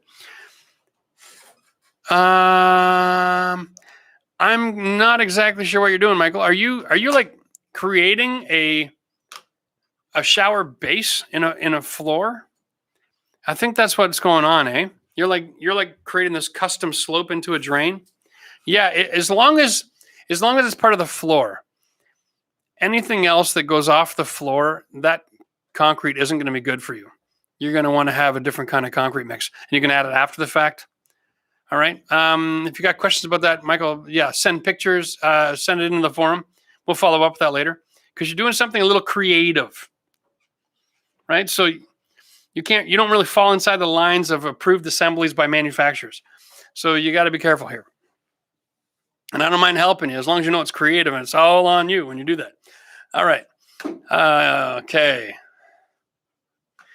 Ben says he's used to watching the channel videos at 2 times the speed, which makes the live stream sound like slow motion. That's awesome. Vin asks, have you ever done a video on converting a garage into a bedroom? My next project. Garages conversion into living space are tricky because there's 2 things that they haven't done. They haven't considered heating and ventilation, and they haven't considered insulation. So majority of garages are not designed to ever become a living space unless you live in a part of the world where it never really gets that cold, then you can generally get away with it. But then you still need to insulate and bring air conditioning in, and it's a little tricky. You avoided, so one guy says he avoided buying a house because it had the tree posts. Well, and that happens. You have every right. Everything gets priced and is affected by market conditions. And Jeff is twice as entertaining when... Now, hang on. I'm not exactly falling over here, Pastor Rodney. Jeff, hate this channel. It makes me want to rip up everything and try to rebuild it. And I rent my house. Well, see, that's a problem. You're going to find some small print in your rental agreement that says, put your hammer away. Wow, that's amazing. Yeah, it's frustrating, eh, Pastor? If you got the renovation bug in your rental, man, that's that. You're going to have to start up, you can start up a little DIY community at the church. And you can actually grab a few people on Saturdays and go over and help do makeovers in people's homes. You'll love it. And the church will love it too. I love doing that kind of stuff. Can't wait to get on the road again with my 5th wheel and my wife and go see you all and start doing some renovations all over the world. That'd be so much fun. Go bad! Anyway, so put the hammer away and back up slowly. That's great advice, Brian. Cheers, man. So I definitely got a decent buzz going on. I might have to hang around here for an hour or so after the show's over, just so I can calm down and I can go heel the toe before I drive home. I'll be responsible. No worries. Okay. Somebody's coming here. Where's my bruises? I got no injuries. Very disappointed. Yeah. Well, I don't know what to say to that. I mean, I'm sorry. Not beat to hell, I guess. I've occasionally had, duct tape, electrical tape, black eyes, but it's very rare. I don't generally hurt myself that slows me down for more than an hour. Okay. Guys, we need some actual questions. I think we're talking basements, aren't we? I think we're raising money for Matt tonight. He's probably going to give away. Oh, here we go. Questions. I'm going to leave it up to Wild Nuts. Basement bathroom vent. I need to install a fan for my shower. Yeah. I have 18 feet to the nearest exterior wall. I'm sorry. You're telling me you got a bathroom and the closest exterior wall you have is 18 feet in every direction? That's an interesting dilemma. Oh my God. Should you use rigid piping? Yeah, definitely. Definitely use rigid pipe. If you're going to duct it, use rigid pipe. Okay? Because the flex pipe works, but for short runs. It causes turbulence. So the rigid pipe is going to be great for up to like 20 to 25 feet away. All right? Just make sure you buy, if you have a 3-piece bathroom, get a fan that's rated for like 130 to 150 cubic feet. Oversize the fan for the size of the room is really what I'm saying. All right. Spend the extra $20, get a more powerful fan, maybe even bump it up to a 5-inch exhaust line. Cheers. That was a great question. Appreciate it, Wild Nuts. John is asking me if it's possible to attach the edge of ceiling drywall direct to the bottom of steel beam. Okay, yes. I have actually attached drywall direct to steel before with adhesive. Okay, and it works because the adhesive actually makes sure that the drywall doesn't come in contact with the steel. You use adhesive beads and you press it up with a little expansion pole, boom, leave it set in that glue overnight, you're good to go. Okay, there's no direct transfer from the steel to the drywall. The challenge you're going to deal with there is condensation from heat hitting the steel near the outside walls. Really gotta know where you live and can you get away with it. Too far north, you run into some issues. If you're too far north, you're gonna want to wrap the plastic around your steel and have some framing.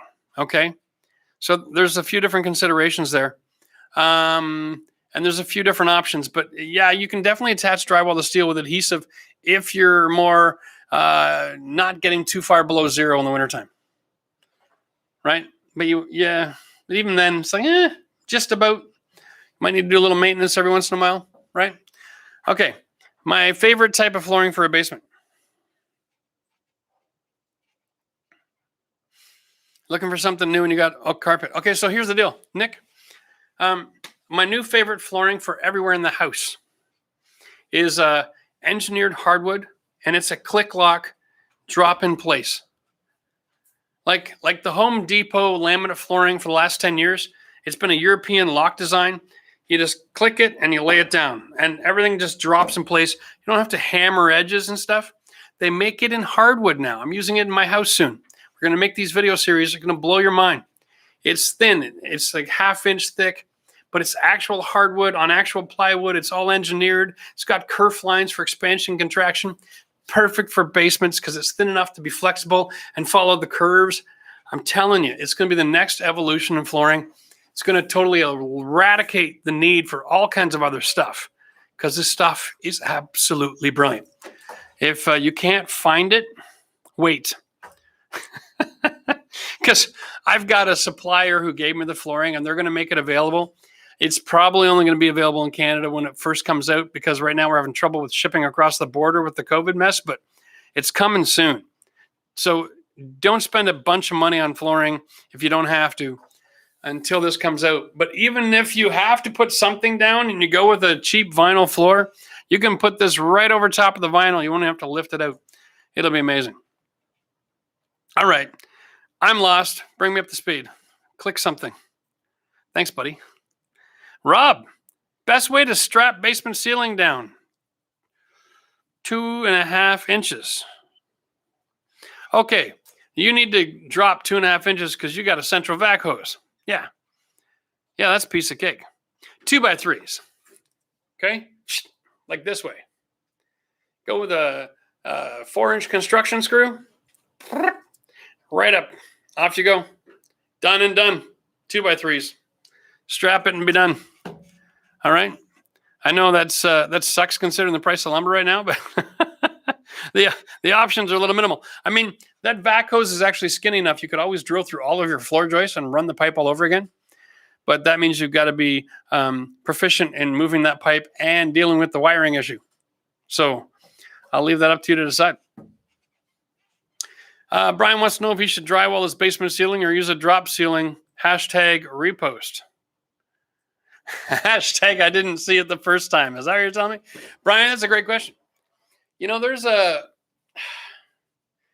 two definitive different schools of thought on this. And here it is. As a contractor, if you want to pay me to do a drywall job, the labor is more expensive on a drywall ceiling. But as a homeowner, the drop ceiling is actually more expensive than drywall. So you got to decide where your proficiency lies versus your cost. So it's like a 60-40 split. So if you do a drywall ceiling, it's 40% material, 60% labor. If you do it the other way around, it's 60% material, 40% labor. But as a DIY, that ceiling might be a lot easier for you to handle because it's cut and measure, right? For the most part, there's no artistic skills involved with drywall mud when you do a cut and measure installation. Now, there's still a lot to know about installing a decent drop ceiling, but generally speaking, it's just can you measure and cut? So it's attractive to a lot of people. And you know what? If you do a really nice acoustic ceiling, no one's going to complain. They can look really sexy.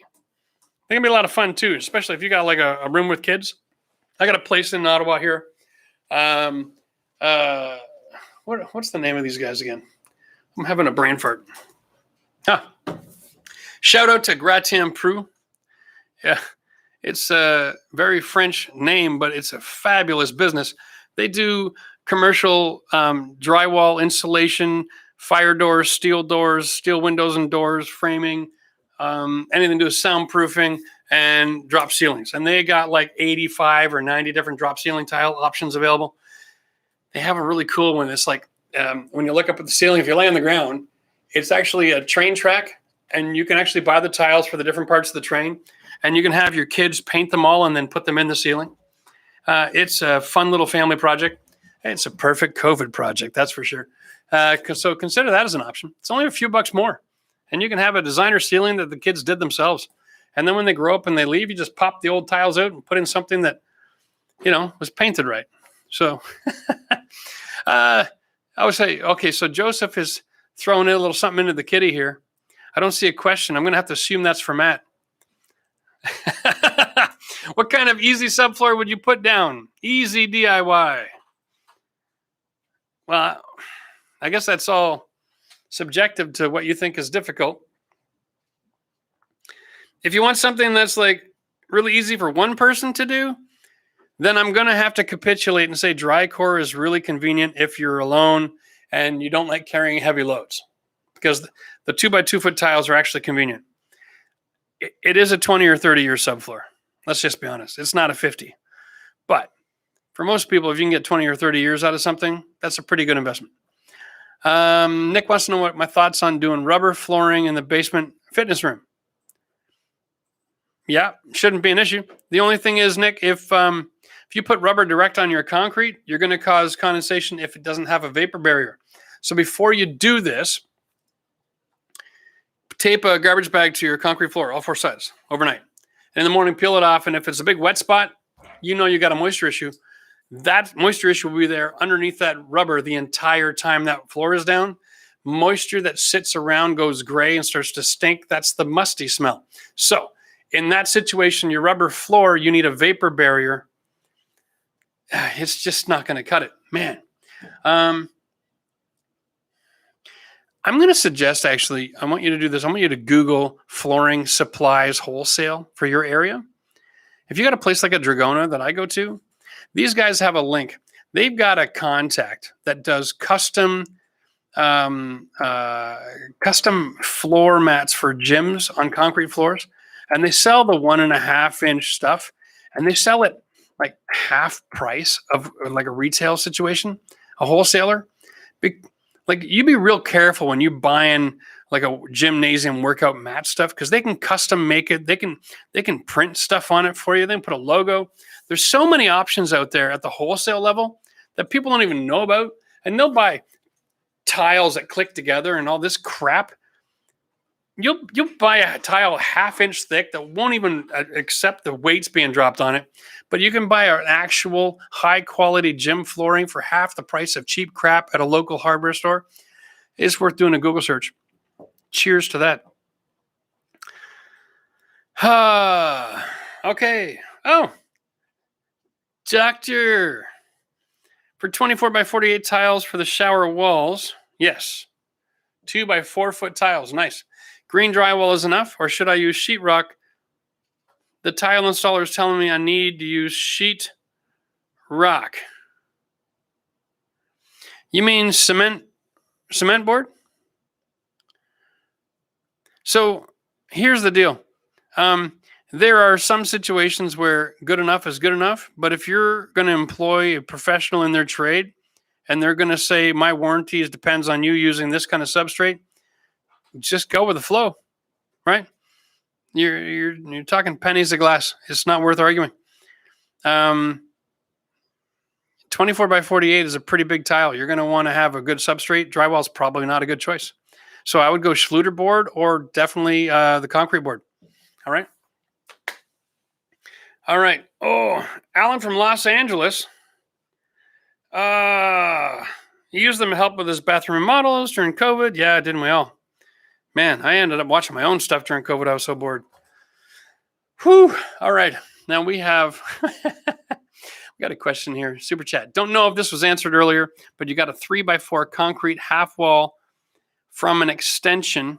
Can I drywall direct to the concrete wall with silicone? No. But if you ever been to a ranch and seen like a horse poop, it's like a great big frisbee poop, right? If you were to use an adhesive, there's a special adhesive for drywall to concrete, and you make a big blob and you do a few rings, kind of looks like a horse poop fell on the ground. And you put some dabs on the wall and then rest your drywall into that. You have an airspace, so there's no direct contact with the organics in the drywall with the concrete. Then you can install drywall directly on concrete on a half wall. No problem at all, and it's perfect every time. All right. You can't use horse poop. Visually, that's what it looks like. Yeah, I learned a few things watching my video, Sandy. Thanks for asking. Another tip there from Brian to Maddie. That's awesome. Oh, man. No, I meant literally like horse poop. Cow poop, it's, maybe I'm wrong. Maybe it is cow poop. I'm not all that proficient with my poop, I guess. I don't know. Thomas has a question here. Let's ask that before we talk about poop anymore. How perfect does the framing need to be in terms of alignment level for the drywall to be installed without needing shims? Yeah, you see, that's a great question. Like, what do we got here? We got different people with different opinions on this matter. Here's the nuts and bolts of it. Whenever you're dealing with drywall, you're attaching it to surfaces in most cases that aren't finished drying themselves. Like fresh cut lumber is that. Okay, now we got horse poop emojis. Oh my God. So when you're attaching drywall to lumber that's not dry, then the lumber shrinks. It creates issues, and that's where we get nail pops. And then there's movement issues as well. There's twisting, there's bowing, there's warping. All these things happen with lumber. So if you want to have the perfect scenario for attaching lumber and drywall together, then at least start with dry walls. Make sure your relative humidity of the lumber is dried out. Now, the Essential Craftsman, he's another YouTuber, guys. You check it out. He did a video recently. It was a good video. And he talks about how he goes through a house after it's all framed, and he wants to make all the walls level. And his solution in a lot of cases, if there's a bow in a wall, is he'll take out a hand planer and he'll plane the wall down. Okay, well, that solves the hump, but that means on the other side there's a big indent. Does that mean is he sweeping it up and gluing it together and sticking it on the other side? Like, what do you do there? I mean, every side of a wall has another side to it. My opinion on drywall is this. If you put a screw in it and it holds, it's fine. If you put a screw in it and the drywall pops because it's too much movement, put in 2 screws in the same spot within an inch of each other and that won't happen. If it holds, then you're fine. So you can mask a whole lot of problems with drywall, right? As long as the drywall is in place and it's not popping off the screws under pressure, you're okay. If you're having a problem with the drywall popping off the screws, if this is your stick of lumber, cut the darn thing in half, 90% the way through. And then you can warp it, bend it back and forth, and straighten it out all you like. And it'll either open up, right? Or the where you cut will actually close so you can push it in. And then just throw a screw on an angle and tie it back down again in place and then continue working. It really isn't it's not like decorating a cake. It's framing, for the love of God. And this is just drywall. Like, let's not make finishing projects out of building projects. So that's what I would have to say about that. David McCormick. Matt, I went into the YouTube channel and went to the area you told me to go, but I'm already a member, but still won't let me go anywhere. Find the forum. The forum. Yeah. David, just got to go to the homepage on the YouTube channel. Go to the community tab. I uploaded that this morning. It'll be there, maybe 1 or 2 posts. Follow the link, fill out the information on the forum, and jump on in there. It's not all that tricky, but you got to follow the link to the forum. All right? If you continue to have problems, then comment on that community post. Okay, and I'm going to have my eyes on that and for the next couple of weeks, and we're going to continue to make sure that everybody gets that sorted out so you all know where to go and land. All right. I don't know if we're having a communication problem or if it's too much taking everybody off the platform to go to the forum, but we have hundreds and hundreds and hundreds of people who are using it, so it shouldn't be an issue. All right. Oh, hey, Chocolate has finally made the chat. 7:54. All right. If you have a question, Chocolate, the floor is yours. If not, thanks for coming, because we're almost done. We're still talking about poop in the chat. What's going on? My goodness, I shouldn't have gone there. All right. Jeremy is installing a sump pump.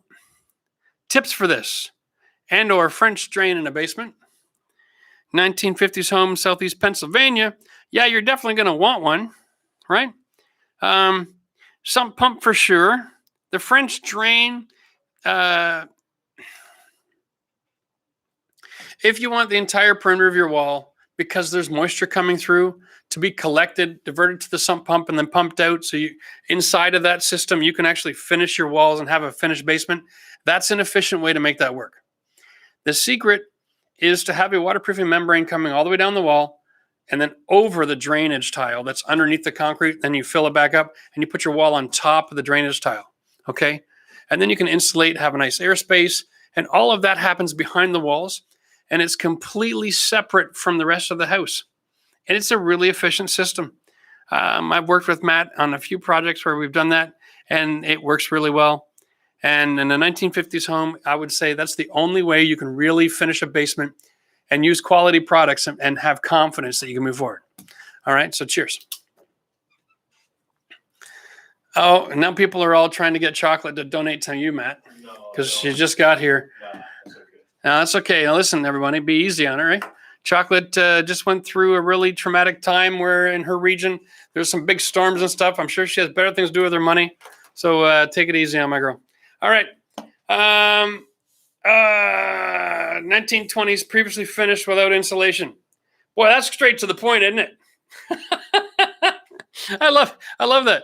Wanting to rip it out and start over. Wow, with a better R value and vapor barrier, worth it. Well, if you've got a finished basement without insulation, and you want to know if it's worth it to rip it out and reframe and insulate, the answer is yes, because when you rip that out, you're going to have all kinds of mold and crap, so you're going to want to get rid of it. So I would say yes, without a doubt. Thomas, especially if you're doing it yourself, right? Like, I can say this again. Guys, if you DIY it, it makes money. I don't care how improbable or how weird the project is. If you do it yourself, you make money. Okay? So it's always worth it. Now, if you want to know if it's worth it to hire someone to do it, that's a brand new game. That'll be like, maybe another channel. God, we don't need another channel. We got enough channels. Let's see. Yeah, the roll-up door was a huge piece of poop. You're darn right, David. I'm really hoping I can hire someone to come out and fix that for me so I can understand. I swear to God, I'm missing parts. I just feel in my gut that we're missing parts. Whenever someone gives me something to install and there's no installation instructions, and I've got so much hardware and I don't know what to do with it, it scares the bejeebers out of me. I don't know what happened there, but that was a classic COVID situation. The last door in Ottawa, it was in the country, and the guy's like, and it was returned, and we don't have. I'm just like, I'll take it. I'll give it a try. It'll be fun. It wasn't fun, Matt, was it? I had a great time. I didn't enjoy it. Yeah. Okay. Tina Michelle's question here. What's the best way to hang pendant lighting over an island from a vaulted ceiling? We will be remodeling our kitchen and adding an island. It's about 16 feet in that area. Okay. Laser level. That's the best way. Like, Tina, honestly, you want to measure out from the wall to where your island's going and 2 points on the floor. And you want to get a laser level that has, not the one that I use, like my DeWalt, but I use a different one. It's got the green line and it's got 3 cross lines on it. And you want to have a bubble off the side of your level that draws a line down the wall, across the floor, up and across the ceiling. And what you do is you manipulate that line to hit those 2 points. Now you've got your center line of your island, and it'll translate it on the ceiling. And then you can mark that on your rafters on your ceiling, so your electrician can hang all those boxes dead center every rafter on that laser line. And that's the best way to do it. Cheers. Jeff, you just need to pre-tension. I know. I don't want to get into it, guys. I know. I've gotten so much advice about it, and pre-tensioning and makes my head spin. Truth is we looked at a few different options on that thing, and we just don't know what we're missing. Sometimes you've got to just say no and reach out for some professional help. So I'm going to watch a couple of videos that people have commented on. And if these products are anything related to what I'm trying to install, then maybe I'll give it a second shot this spring if I have a day where I have nothing better to do. But that's how much I'm looking forward to it. So, oh, man. Okay. Donna Bryce, question. You need to replace the gas hot water tank. You didn't see a video on the channel on it. The overflow pipe is leaking water. Tank was put in 2002. So the difficulty level of doing it yourself is the fact that it's a gas water tank. Okay? You shouldn't be touching things that are gas. I know that there's a lot of people out there who are like, I can do anything. Well, the truth is some things you shouldn't do. You can be pretty proficient at plumbing and you can screw it up a little bit or even a lot and it'll still work. It might gurgle a little bit, but it'll still work. You can be a bad electrician, but black and white are pretty simple. It's not that complicated residential. But if you mess up gas, you blow up and die. So it's just not worth the risk, right? Like, it's just not something to learn the hard way. And that's the way most DIYers learn stuff, is by making mistakes and learning from them. But don't have a Mr. and Mrs. Smith moment, blow up your house and go, wow, now I know what to do, because it's just the wrong place to learn. Spend your time learning other valuable lessons in life and pay someone to fix your gas for you. And that's why we didn't do a video, because I paid someone to change my gas tank. Yeah, right? Like, it just doesn't make any sense. There's a time and a place to save $150. That ain't it. That just ain't it. Like, I'm a safety second guy, but I'm a don't be stupid first guy, right? He's like, yeah. Okay. Holy cow, it's after 8 o'clock. All right. Okay. All right, guys. Well, you know what that means. Now, Donna, the $2,000 price tag is not just for the installation; it's for the purchase of the tank. You've always got an option to rent the hot water tank as well, so you don't have to put all that money up right up front. I actually went with the purchase as well, just because I'm not a big fan of renting. I feel like anytime I'm renting something, I'm giving somebody money for something that I just don't need to give away. So, but if it's too big of a ticket and you're willing to risk your life to install it yourself, then consider renting it instead. There we go. I'm done talking about that. Melanie, oh, your mom called. You missed half the show. She doesn't know Tuesday nights are. Good news, guys. You can always watch this on reruns. Boom. Go to the channel. Check out our videos. Hit the live button. We got thumbnails, and you'll be able to find topics that'll help. Make sure you smash that like button one more time before you head out, because we're about to end this bad boy. And if anybody wants to make a last-minute donation to the Help Matthew Feed Himself Fund, you go right ahead, and we will double that for tonight. That is all I've got to say on that subject. Thank you so much, everybody, for joining us. Next week, I'm thinking, and maybe I can get some quick feedback here. I wrote a note. What did I want to do? I have an option. Oh, yeah. Here it is. We can talk about everything to do with kitchen renovations, because I'm very topical. Or anything but renovation questions. Just saying. It's an idea. So we're going to throw that in a community post. Make sure you pay attention to that and vote, because I'm going to put it to a vote, seeing what you guys are interested in. If you're interested in anything else other than renovation, you want to hear my life story or ask me all those tough questions that nobody ever wants to hear, I'd be willing to do a video like that, but it's got to be something you want. Otherwise, we're doing kitchens. So community posts coming your way. Yeah, see, it's already about kitchen. Nobody really cares, Matt. They really don't care about the struggle. Yeah. They don't care about the struggle. All right, that's cool, guys. You guys rock. Thanks for making my Tuesday night. It's a pleasure being here. Hopefully that was helpful. If it wasn't helpful, hopefully it was entertaining. And as a good friend of mine once said, you probably know him. His name is Red Grain. He goes, until next time, keep your stick on the ice. Cheers.